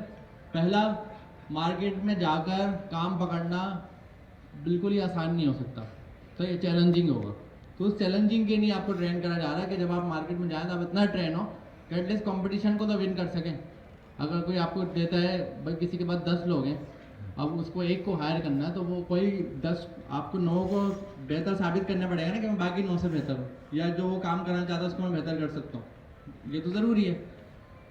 तो इस वक्त आप अगर मार्केट में जाएंगे ना, तो ये बात तो पॉसिबल है कि अशारिफ भाई इनको कम से कम 100 इंटरव्यू तो देना पड़े मार्केट में जाने के लिए, सही है। एटलीस्ट आपको 100 इंटरव्यूज देना पड़ेंगे, तो उसका कॉन्फिडेंस आपको लेकर आना है अपने अंदर। इंटरव्यू और नंबर्स, हैकाथॉन, ये सारी जो बातें आपकी चल रही होती हैं, मुझे ये बताएं कितने ऐसे लोग हैं जिनको इम्पोर्टेंस है कि मेरा हैकाथॉन में नंबर अच्छे आने चाहिए? कितने ऐसे लोग हैं? इम्पोर्टेंस है, ठीक है। अब मुझे ये बताएं कि अब आपने कहा मुझे नंबर की इम्पोर्टेंस है, अब मैं आपको कुछ फ़र्क ला रहा हूँ। अगर आपका हैकाथॉन बड़ा ज़बरदस्त होता है, मार्केट में आप उसको प्रेजेंट करते हैं, और मार्केट में वो दिखाकर आपकी वैल्यू बनती है, आपकी प्रोफाइल में, लेकिन नंबर आपको 0 मिलते हैं हमारे यहाँ से। तो ये मुझे बताएं इंपॉर्टेंस किसकी है कि आपकी प्रोफाइल की जो वैल्यू बन रही है उसको प्रेजेंट करके, या जो नंबर 0 मिल रहे हैं इसकी प्रोफाइल की। तो इससे हमें क्या समझ में आता है कि नंबर की कोई वैल्यू नहीं है, सही है। क्वार्टर 1 में टाइपस्क्रिप्ट में किसी ने थोड़ी सी भी मेहनत करी थी ना, क्वार्टर 2 में बैठा हुआ। अब वरना आपको कोई दोस्त है तो मुझे बता दो ना, जो नहीं बैठा हुआ, जिसने थोड़ी सी भी मेहनत करी थी ना, क्वार्टर 2 में बैठा हुआ है, मतलब उसको रिमूव नहीं हुआ, मेहनत करने वाला रिमूव नहीं हुआ। तो अभी भी ये पॉसिबिलिटी है कि अगर आप काम कर रहे हो तो आपको कोई नहीं निकालेगा, क्योंकि काम है ना भाई, काम की इंपॉर्टेंस है, नंबर्स की नहीं है। अगर हम नंबर्स की इंपॉर्टेंस पे जाएं, सिंपल सी एक चीज़ है, कुछ हम मुझे ये बताएं, आपने 9-10 में कंप्यूटर साइंस ली होगी, किसी ने बायोलॉजी ली होगी, केमिस्ट्री फिजिक्स का सब्जेक्ट सबके नहीं कॉमन होता है ना। तो आप में से कितने ऐसे लोग कॉन्फिडेंट हैं कि मैं किसी प्लेटफॉर्म पर कहीं भी जाकर, किसी भी बड़े प्लेटफॉर्म पर जाकर पूरी पब्लिक के सामने, अभी मैं ये नहीं कह रहा कि करना है, मैं कह रहा हूँ एक होता है ना अपनी बात की कॉन्फिडेंस होता है, मैं कोई बात बोल रहा हूँ तो मुझे कॉन्फिडेंस है कि मैं हज़ारों लोगों में बोल सकता हूँ, क्योंकि इसमें कुछ गलत नहीं है, सही है। तो आप में से कितने ऐसे लोग कॉन्फिडेंस है, अगर मैं केमिस्ट्री और फिजिक्स की डेफिनेशन आपको कहूँ कि भाई आप आगे बताओ सबको, वो बिल्कुल करेक्ट बतानी है, सही बतानी है, तो कितना कॉन्फिडेंस है, हाँ भाई हमें तो बहुत अच्छे से पता है, पता है मगर अब याद कितने परसेंट है शारिफ भाई? 5% है ये, कुछ भी नहीं है, बीच में से 1 2 4 8 10 8 10 8 10। कॉन्फिडेंस लेवल अच्छा, इसका मतलब क्या है कि आप 10-12-15 साल पढ़ा है और 10 बार डेफिनेशन पढ़ी होंगी, लेकिन आप कॉन्फिडेंस क्यों नहीं हो पा रहे? क्योंकि आपका वहाँ पर फोकस नंबर्स थे। आपने मैट्रिक करा, फोकस नंबर था, इंटर करा, फोकस नंबर था, सबकी बात नहीं कर रहा, हो सकता कुछ नहीं हो, लेकिन मोस्टली फोकस नंबर था। आपने पढ़ा वही, हो सकता है आप में से कुछ लोगों के 90+ नंबर्स हों, लेकिन फिर भी आप अभी तक कॉन्फिडेंट नहीं है कि मैं डेफिनेशन भी आके बता सकूँ, जस्ट अ डेफिनेशन 90% को। वो भी जिन लोगों ने हैंडल्स करा मोस्टली बैचलर या मास्टर उस सब्जेक्ट में कर रहे होंगे, तो उनको बड़ा कॉन्फिडेंस है, उनको पता है, हमें तो केमिस्ट्री पता है क्या होती है। तो इसका क्या मतलब हमें समझ में आता है कि फोकस नंबर ने ना आपका पूरा करियर तबाह करा है। तो नंबर फोकस नहीं होना, रिजल्ट फोकस होना है, प्रैक्टिकल फोकस होना है। अब मुझे ये बताएं कितने ऐसे लोग हैं जिनको कॉन्फिडेंस है, अगर वो वेरिएबल की डेफिनेशन बताएं तो सही बताएंगे? कितने वो लोगों को वेरिएबल की डेफिनेशन का कॉन्सेप्ट है? वेरिएबल बड़ा हैंड रेस करें थोड़ा, ऑलमोस्ट सबने हैंड रेस करा है। वेरिएबल पढ़े हुए कितने दिन हुए? साल भी नहीं हुआ, लेकिन सारी बाइक वेरिएबल की डेफिनेशन गूगल पे सर्च करें, अच्छा वेरिएबल डेफिनेशन,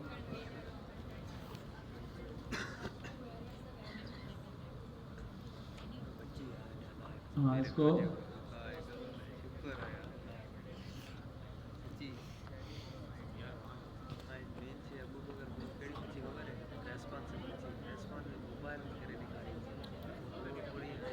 अच्छा, आपको कहा किसी ने जब आप क्लास में आए ये याद करनी है, पेपर में आएगी, करा?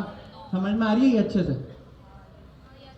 अगर पहले दिन आपको ये याद करवाते, आपको पता होता वेरिएबल क्या, आपको बता सकता था, क्योंकि ये क्या लिखा हुआ है, ये element, feature, factor, level, very, समझ में अब इसलिए आ रहा है क्योंकि आपको नॉलेज है। लेकिन अगर देखा जाए कोई 11% हो जिसको नहीं पता वेरिएबल का, आप उसको याद कराते हैं, उसको वेरिएबल पता होंगे, तो उसका मतलब आपने प्रैक्टिकल पता है। आपसे मैं किसी भी चीज़ की डेफिनेशन पूछूं, आप क्रिएट करके देंगे मुझे, आपने याद नहीं करी। अगर मैं पूछूं फंक्शन कैसे काम करते हैं, आप उसी वक्त सोचेंगे और उसी वक्त सवाल का जवाब क्रिएट करेंगे, जनरेट करेंगे, ऐसा ही है ना? आपने कुछ याद नहीं करा हुआ, रटा हुआ नहीं है कुछ, क्योंकि आपको पता है वेरिएबल क्या होता है, तो आप फौरन सोच के बताएंगे ये होता है वेरिएबल। मैं कहूँगा फंक्शन कैसे काम करता है, आप कहेंगे फंक्शन ऐसे ऐसे काम करता है। तो उसका मतलब आपको कुछ रटने की जरूरत नहीं है, प्रैक्टिकल कॉन्सेप्ट आपके पास है। तो यहाँ पर हमें पता लगता है कि प्रैक्टिकल नॉलेज की कितनी इंपॉर्टेंस है, नंबर्स की वैल्यू नहीं है। अब आप लोगों को जो हम असाइनमेंट, प्रोजेक्ट और चीज़ें देते हैं, वो आपको प्रैक्टिस करवाने के लिए देते हैं। हमें पता होता है कि हम मुश्किल चीज़ दे रहे हैं, तब जब हैगा तो उनकी नाइट पर हम लोग डिस्कशन कर रहे थे, हमने सोचा है छोटे टेम्पलेट देंगे, लेकिन कुछ टीचर्स ने बड़े टेम्पलेट दिए, फिर हमने डिसाइड करा नहीं, हमें लेंथी टेम्पलेट स्टूडेंट्स को देने चाहिए, क्योंकि ये मौका है उनका ट्रेन होने का। तो कोई बात नहीं बनेगा ना ज़्यादा से ज़्यादा, लेकिन अपनी तरफ से तो पूरी कोशिश करेंगे। वो एक दिन ही तो दूसरे दिन बन जाएगा, लेकिन एक अचीवमेंट तो होगी ना। अब आप मुझे बताएं, आपकी क्लास एंड होती है, आप कहीं भी जाते हैं, 8-10 साल मार्केट में काम करेंगे, कोई मुश्किल ही कोई आप में से कंपटीशन में पार्ट ले रहा होगा, बाकी 90% लोग सिंपल काम कर रहे हैं। कंपटीशन दोबारा थोड़ी मिलेगा ये मौका, तो अच्छा है आपको एक चैलेंजिंग मौका मिला। अब बात यह है कि नंबर्स कुछ नहीं होता है, भूल जाओ नंबर्स को, फॉरगेट नंबर्स, सही है। ये नंबर्स का अपने माइंड से फिगर ही हटा दो। नंबर्स की इंपॉर्टेंस क्यों होती है अब मैं आपको बता देता हूँ, क्लियर कर देता हूँ।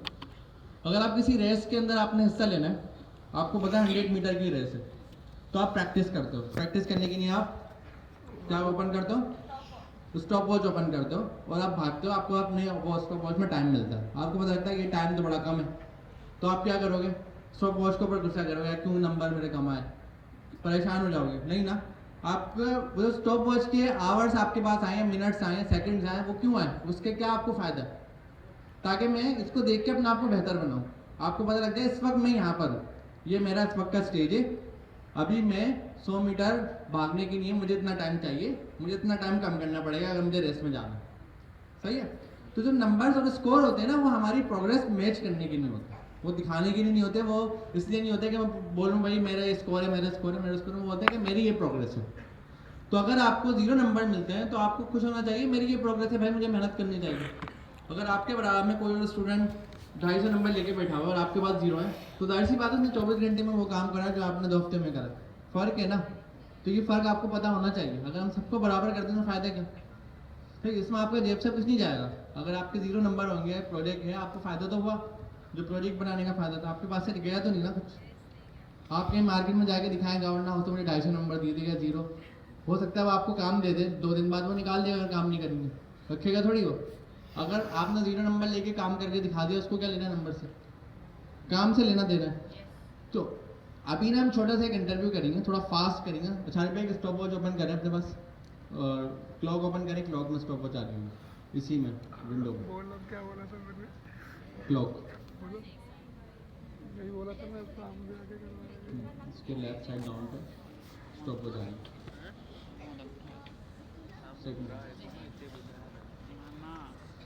ठीक है, एक छोटा सा इंटरव्यू होगा और उस इंटरव्यू का मकसद कोई नंबर्स नहीं है, सही। अभी प्रॉपर बहुत हार्ड चेकिंग करके शारिफ भाई ने, लेकिन अभी जो मैं आपको मौका देना उसके कोई नंबर नहीं है, कुछ नहीं, आपका रिजल्ट बनेगा, ये सिर्फ आपकी कॉन्फिडेंस के लिए है, सही है। आपने कॉन्फिडेंस शो करना है, एंथुसियाज्म शो करना है, एक अपना बताना है कि मैं कितने अच्छे स्ट्रांगली कॉन्फिडेंस से अपनी बात डिलीवर कर सकता हूँ, सही है। इस इंटरव्यू का मतलब ये होगा।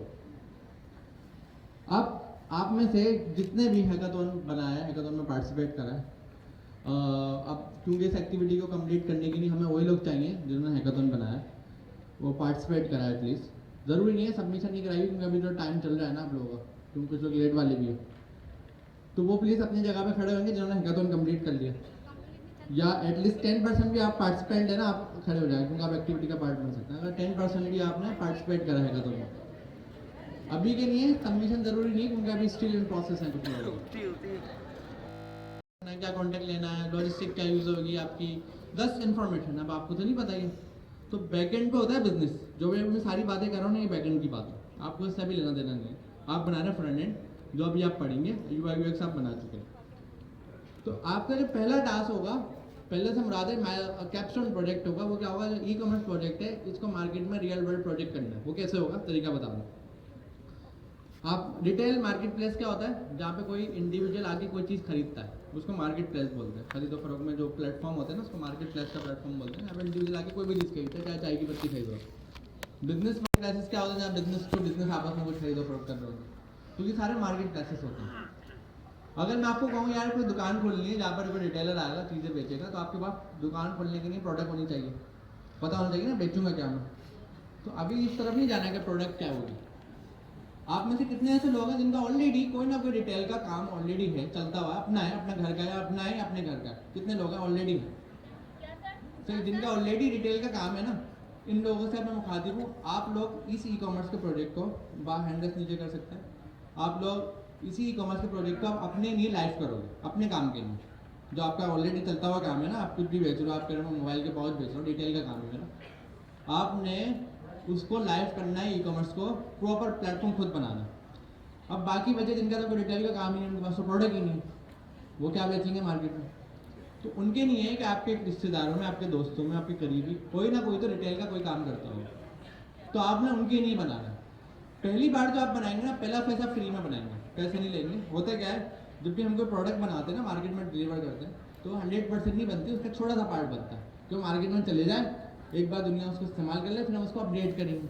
अगर मैं एक ऐसी चीज़ बनाऊं जो 2 साल में बने हैं, तो 2 साल में दुनिया कहीं से नहीं चली आएगी। तो ऐसी चीज़ बनाते हैं जो 15-20 दिन में रेडी हो, 1 महीने में रेडी हो, मार्केट में जाए, चलाएं, फिर उसको अपडेट करते हैं। तो आप क्या कहेंगे जो फ्री में बनाने वाले हैं, आप कहेंगे पहला फेज मैं फ्री में बनाऊंगा, उसके बाद अगर दूसरा फेज होगा उसमें अपडेट आएंगे, उसके मैं पैसे लूँगा। उससे फायदा क्या हो जाएगा, सामने वाले को उसको टेंशन नहीं है, उसको पता पहला तो फ्री में बनना है, अगर अच्छा चला तो सही है, दूसरा बनवा लेंगे, नहीं चला तो ज़रूरत नहीं है, तो उनका भी नुकसान नहीं है दूसरी वाली पार्टी का। उनको पता फ्री में बना के दे रहा है, फ्री में आने वाली चीज़ कौन बना देगा। अगर उनका बिजनेस चल गया तो आपसे दूसरा फेज भी बनवाएंगे, सही है। और जिनका अपना बिजनेस है वो तो वैसे भी अपने नहीं काम कर रहे हैं, उनके पास तो पहले से प्रोडक्ट है, वो तो पहले से बेच रहे हैं। तो आपने ये मार्केट प्लेस अपने नहीं बनाना है, ये किसी और की नहीं बनाना है, इसका पहला फेज फ्री में देंगे। अगर किसी की सेल्स स्किल अच्छी है, उसको पता नहीं मैं पहला भी पैसों का भेज दूंगा, तो आपकी मर्जी है, तो ये वो फिर आपकी स्किल्स के ऊपर डिपेंड करता है। फ्री का मैं ऑप्शन ऐसे दे रहा हूँ, हर किसी को बेचना नहीं आता इजीली। फ्री में तो आपसे कोई ना कोई खरीद ही लेगा ना, बेवकूफ़ समझ के खरीद लेगा, बोलेगा ये तो बेवकूफ़ है, तो आप बोला हाँ मुझे समझ लो बेवकूफ़, लेकिन मेरी चीज़ ले लो। अब आप कहेंगे यार अभी तो हम फ्रंट एंड पढ़ रहे हैं, बैक एंड तो है नहीं, हम कैसे बेचेंगे। और मार्केट में दो तरह के कस्टमर हैं, एक वो जिनका पहले से प्लेटफॉर्म रेडी है और एक वो जो नया बनवाएंगे, तो दो टाइप के कस्टमर हो गए। लेकिन दोनों में से हमारे पास तो बैक एंड तो है नहीं, हम तो यूआई बना सकते हैं या फ्रंट एंड बना सकते हैं। तो इसका जवाब क्या है, इसका जवाब ये है कि दो ऑप्शन है। पहले उनकी बात करते हैं जो न्यू वाले, जिनके पास अभी बैक एंड जो बिल्कुल स्केच से बना रहे हैं, मतलब जिसके पास वेबसाइट एग्जिस्ट ही नहीं करती, पहली बार में, तो उनके पास दो ऑप्शन होंगे। सैनिटी आपको क्लास में पढ़ाया जाएगा। सैनिटी में क्या होगा, आपको फ्रंट एंड की हैंडलिंग सिखा देंगे, कोई भी एक्सटर्नल CMS के अंदर डेटा रखकर मंगवाना कैसे वो सिखा देंगे, ठीक है। अब यही स्किल आपने यूज़ करनी होगी दूसरे प्लेटफॉर्म पे। सैनिटी पे भी हो सकता है, लेकिन सैनिटी रिकमेंडेड नहीं है, मर्जी है करने वाला कर ले। आपके पास है शॉपिफाई अपनी ना API देता है हेडलेस स्टोर फ्रंट के लिए। आप क्या करेंगे, अब हम वो देखेंगे, आपको सिलेबस में पढ़ाना नहीं पढ़ाना में अलग टॉपिक है, हम देखेंगे क्लास में क्या पढ़ाना है, लेकिन मैं आपको डेटा दे रहा हूँ सारा, ताकि इन्फॉर्मेशन मिल जाए। शॉपिफाई पे बैकएंड बन जाएगा, जिसमें कोई आपको जाके ना दिमाग नहीं चलाना, बड़ा सिंपल है, वो बहुत आसान है, मतलब उसमें कुछ समझना ही नहीं है, अभी उस पर बात ही नहीं कर रहे। बैकएंड बन जाएगा पूरा, सप्लाई चेन, लॉजिस्टिक और इन्वेंट्री सब उस पर आ जाएगी। शॉपिफाई आपको एक API देगा, जिसको हम हेडलेस बोलेंगे, मतलब उसका सर नहीं है, उसके बाद फ्रंट एंड नहीं है, API दे देगा। आप अपने नेक्स्ट को भी उस API को यूज़ करोगे, ठीक है, तो आपके बैकएंड की टेंशन खत्म होगी। तो ये मैं उनसी बात कर रहा हूँ जो बिल्कुल स्केच से बना रहे हैं फर्स्ट टाइम पे। फ्रंट एंड आप बनाएंगे, बैक एंड आप शॉपिफाई से लेंगे, ठीक है, वहाँ पर सारी चीज़ें बैलेंस हो जाएंगी, इन्वेंट्री हैंडल करनी है, पेमेंट सिस्टम लगाना, सब लग जाएगा, टेंशन ही नहीं है। अब कोई लॉजिस्टिक लगानी है वो भी लग जाएगी, मतलब जो आपका सामान को डिलीवर करे उसके घर पे जाकर, ये सारा काम शॉपिफाई से हो जाएगा। फ्रंट एंड पर आपने क्या करना है, सिर्फ वहाँ से API लेकर फ्रंट एंड बनाकर अच्छी से प्रेजेंट करना, क्योंकि नेक्स्ट फास्ट है, जाहिर सी बात है। शॉपिफाई का भी फ्रंट एंड होता है, लेकिन उससे 10 गुना बेहतर नेक्स्ट होगी, बल्कि 100 गुना बेहतर। नेक्स्ट में कंट्रोल आपके पास, आप अपने हिसाब से बनाओगे, अपने हिसाब से डिज़ाइन करोगे, जैसा कस्टमर बोलेगा वैसा डिज़ाइन करोगे। डिज़ाइन तो आपको करना आता है, टेम्पलेट आपको फिग्मा में फ्री इतने सारे मिल जाएंगे, उठाना कोई भी अपने हिसाब से चेंजेस करना, अपने हिसाब से बना देना। और प्रोबेबिलिटी ये है, जो आपको अभी हमने हैकाथॉन में प्रोजेक्ट्स दिए हैं, यही प्रोजेक्ट का आपको प्रोजेक्ट मिल जाए, प्रोबेबिलिटी है। जिसने फूड का बनाया है, फूड मैंने लास्ट जानबूझ के ऐड करा था आखिर में, तो आपको पता कोई रेस्टोरेंट नहीं मिल जाए, ज़रूरत ही ना हो, आप बोलें जो मैंने हैकाथॉन में बनाया था वही बिक जाए मेरा, सही, बस लोगो होगा 10 चीज़ें लगा दूंगा मैं। तो अगर किसी को नहीं मिलता, जो उसने ऑलरेडी बनाया, तो बना लेना है कुछ, अगर सेम मिल जाए, लेकिन प्रोबेबिलिटी है ज़्यादा लोगों को सेम प्रोजेक्ट मिल जाएगा। जब भी हमने डाइवर्स प्रोजेक्ट रखे थे, सही, अलग अलग रखे थे, डाइवर्स करेंगे। फूड वाला भी आखिर में मैंने सिंग ऐड करा था, क्योंकि वो मिसिंग था। सिर्फ मैंने कॉस्मेटिक ऐड नहीं करा, और वो मैंने सिंग ऐड नहीं करा, है तो बड़ा अच्छा कॉस्मेटिक, लेकिन वो ब्यूटी प्रोडक्ट पे आप लोग बता रहे होता है, कोई लड़के के पास आ जाती है, बोलते किस काम में लगा दिया मसाला, लेकिन खैर है, कोई बात नहीं। आपके पास हो सकता है कोई कॉस्मेटिक वाला आपसे बनवाए, तो आपने ढूंढ लेना टेम्पलेट। अब बात आ गई हमारी उनकी, जो स्केच से बनाएंगे और शॉपिफाई का बैकएंड यूज़ कर लेंगे, ठीक है। यस, सैनिटी भी एक ऑप्शन है, ऐसा नहीं है सैनिटी नहीं, सैनिटी भी एक ऑप्शन है, लेकिन वो एक ऑप्शन है, बस इतना अच्छा नहीं है, लेकिन एक है ऑप्शन, अगर बिल्कुल ही सिंपल करना हो तो अच्छा है। अब हम उन पे आते हैं जिनकी वेबसाइट पहले से बनी है। अब आपका उसमें क्या रोल, आपका मैं रोल बता रहा हूँ। वेबसाइट उनकी अगर नेक्स्ट पे नहीं बनी है ना, जिस प्लेटफॉर्म पे भी बनी है, वो होगी बिल्कुल ही घटिया तरीके, सही है, जिस बात की तो गारंटी, क्योंकि आप नेक्स्ट वाले हैं, आपके पास जो स्पीड आ रही है ना, दूसरी प्लेटफॉर्म पे नहीं आ रही थी, ठीक है, वो वाली एक्यूरेसी नहीं होती, वो स्पीड नहीं होती, वो रिफ्रेश रेट नहीं होता, वो आपका डेटा फेचिंग रेट नहीं होता, बहुत सारी प्रॉब्लम्स होती हैं, आपने देखी भी होंगी, आप दराज पे जाते होंगे, सर का दर्द होगी, जो आपने बनाई वो अलग ही होगी। इवन मैंने एक लिंक भी शेयर करा था आपको चैनल पे, व्हाट्सएप चैनल पे, नेक्स्ट जेस का स्पीड का स्क्रीनशॉट लगाता है कि स्पीड कितनी फास्ट, वो चला के देखी थी ई कॉमर्स, वो ई कॉमर्स में डेटा पीछे से फेच हो रहा था और कितनी स्पीड में चल रही थी।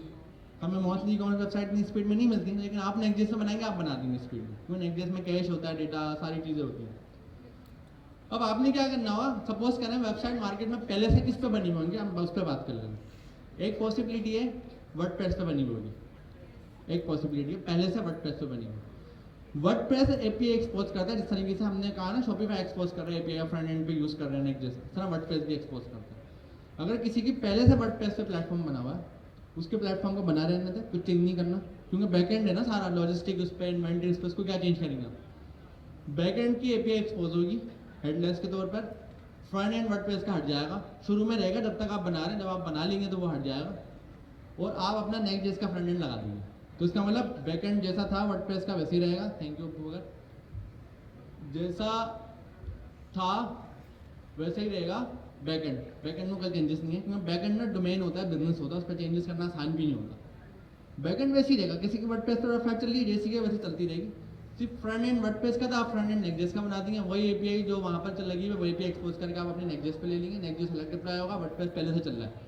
वर्डप्रेस नहीं सीखना आपने ना, वर्डप्रेस पे काम करना, जिसके पास आप जा रहे हैं उसके पास वर्डप्रेस होगा लगा हुआ, वर्डप्रेस का कोई बंदा भी होगा, उसको आप बोलेंगे मुझे एपीआई दे दो, तो आपको एपीआई दे देगा।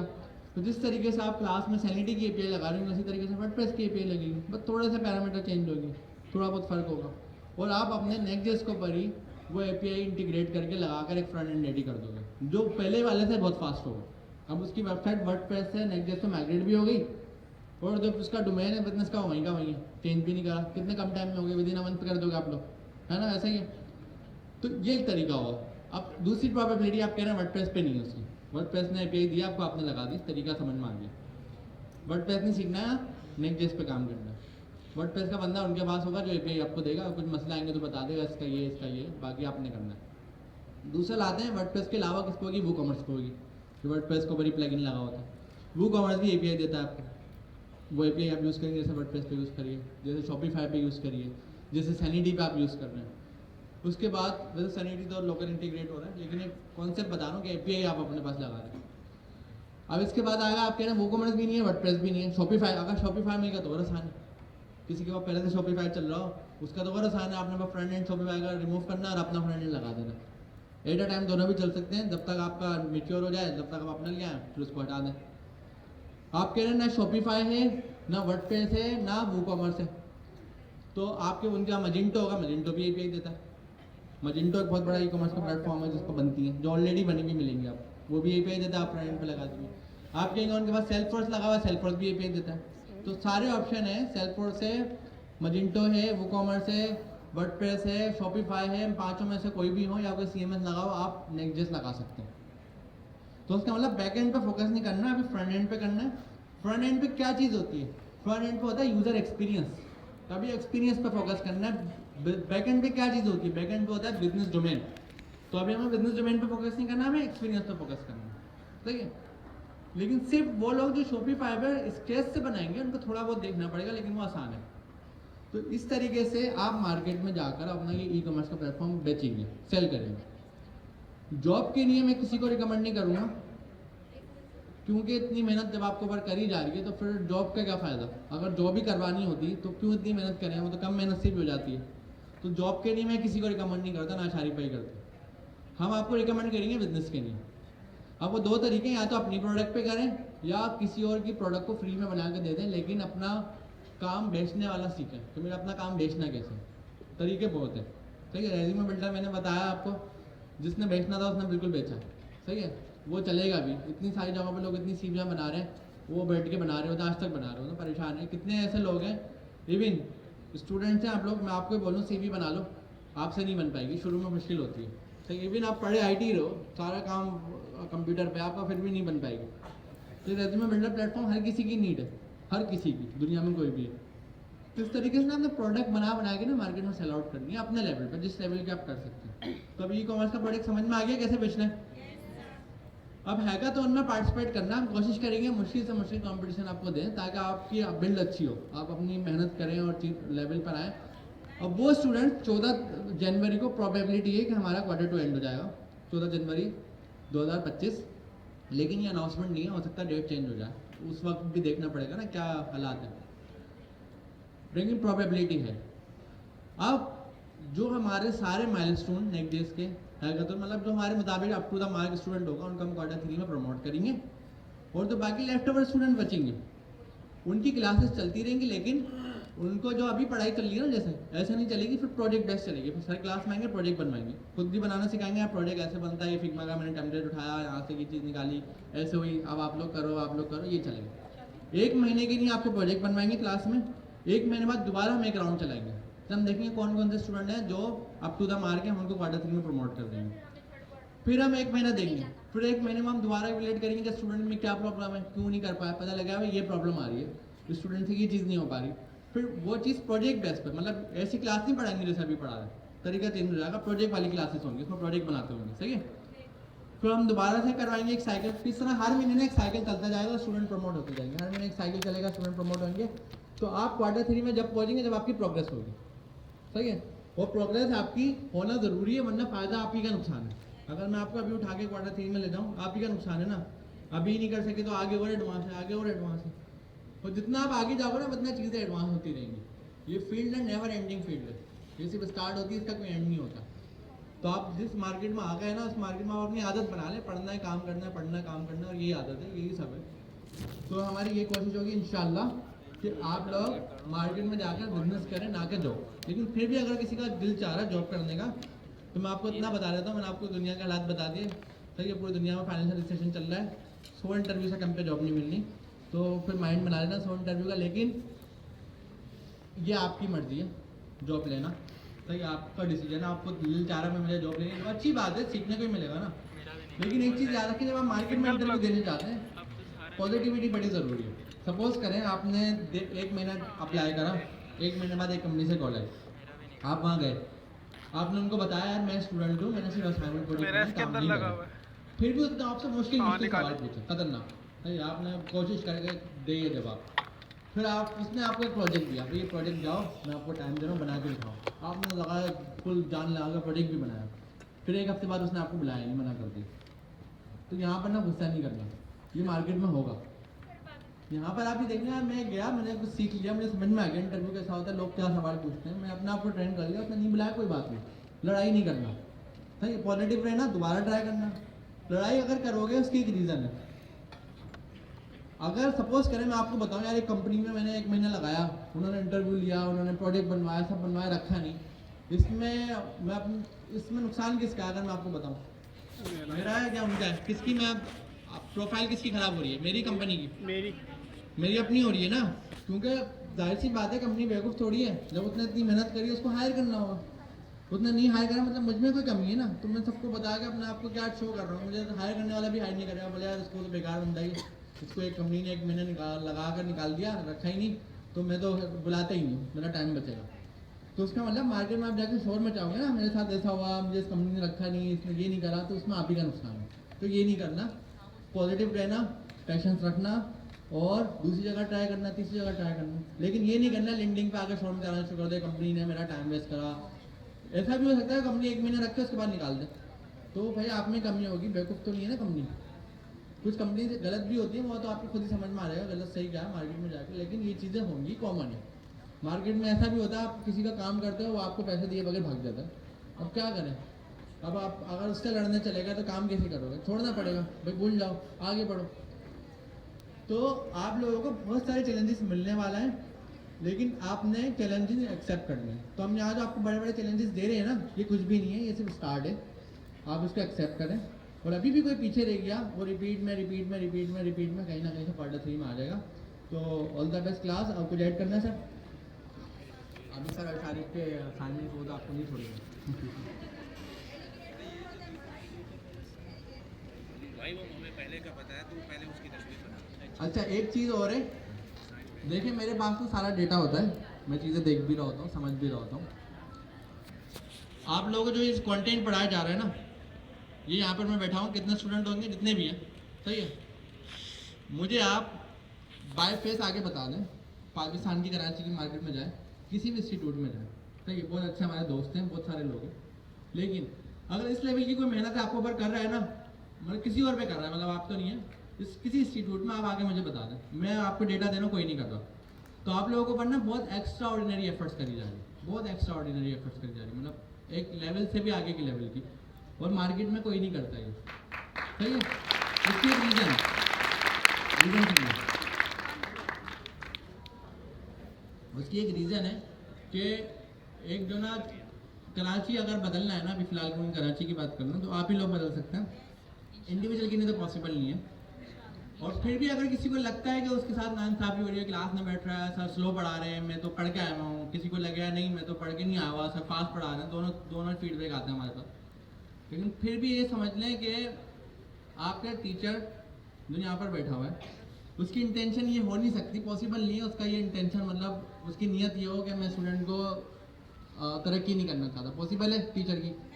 अगर वो यहाँ पर आकर इतना टाइम लगा रहा है, इतनी मेहनत कर रहा है, अगर ऐसी इंटेंशन होती तो आते ही नहीं, या तो इस लेवल की मेहनत नहीं करता, उसका मतलब टीचर की इंटेंशन ऐसी नहीं है तो किसी भी स्टूडेंट का बुरा सोचता हूँ, टीचर हमेशा अच्छा सोचता है। इवन हम क्वार्टर 1 में स्टूडेंट को निकाल नहीं सके, हमारा दिल नहीं चाहता निकालने का, हम बोले यार क्या करें, हम तो नहीं निकाल रहे, हमारा तो दिल नहीं कर रहा निकालने का, इतनी मेहनत करने के बाद भी निकालने का फ़ायदा, तो हम क्वार्टर 2 में भी नहीं निकाल रहे, लेकिन हमने एक तरीका बना दिया, साइकिल से लोग गुजर के जाएंगे। तो अगर अभी भी कोई पीछे रह गया तो आपके पास मौका है कि राउंड मिलेंगे आपको, एक राउंड, दूसरा राउंड, तीसरा राउंड, चौथा राउंड, आप क्वार्टर 3 में आ जाओगे। लेकिन देखो कोशिश ये करो, जो पढ़ा है ना उसको मार्केट में बेचना है। अब वो टाइम खत्म, अब आप लोग ना मार्केट रेडी हो, ये वाला महीने के बाद फंक्शनलिटी सीख लो पहले, आप लोग मार्केट रेडी प्रोफाइल आप मार्केट में जा सकते हो, सही है। लेकिन ये चीज़ माइंड में रख लो, चैलेंजेस जो मैंने आपको बताया, फाइनेंशियल रिसेशन पूरी दुनिया में आया हुआ है, आराम से कोई पैसे नहीं देगा। पहले होता था 2016-17 में आराम से लोग पैसे दे रहे थे, क्योंकि उस वक्त पैसा बहुत आ रहा था आईटी में, पैसा अभी भी आ रहा है, लेकिन लोग बचा रहे हैं क्योंकि उनको आगे का फ्यूचर समझ नहीं आ रहा है कि कहाँ जा रहा है, समझ लो। तो शारिफ भाई एक असाइनमेंट दे रहे हैं आपको, जी शारिफ भाई। ऑलराइट गाइस, यकीनन आप सर अमीन की बात को समझ गए होंगे। जैसा कि आप सबको मालूम है कि हमने अपनी आज की क्लास में लास्ट क्लास का overview senior and lead students की मदद से interview procedure, server and serverless environment में difference with the deep overview of how exactly the CMS। तो नेक्स्ट क्लास का जो डिस्कशन का टॉपिक होगा वो इंशाल्लाह CMS ही होगा, and your task is to basically explore about the difference between traditional versus headless CMS, what is it, है क्या, कैसे काम करता है और कौन कौन से प्लेटफॉर्म्स है मार्केट के अंदर। So you have to explore it, और इसका जो फॉर्म है वो डिस्कॉर्ड मंडे 2 to 5 वाले चैनल में मैं शेयर कर दूंगा। So that's it. बाकी जो सीनियर और लीड स्टूडेंट्स हैं जिनके इंटरव्यू नहीं हुए थे, लाइक 2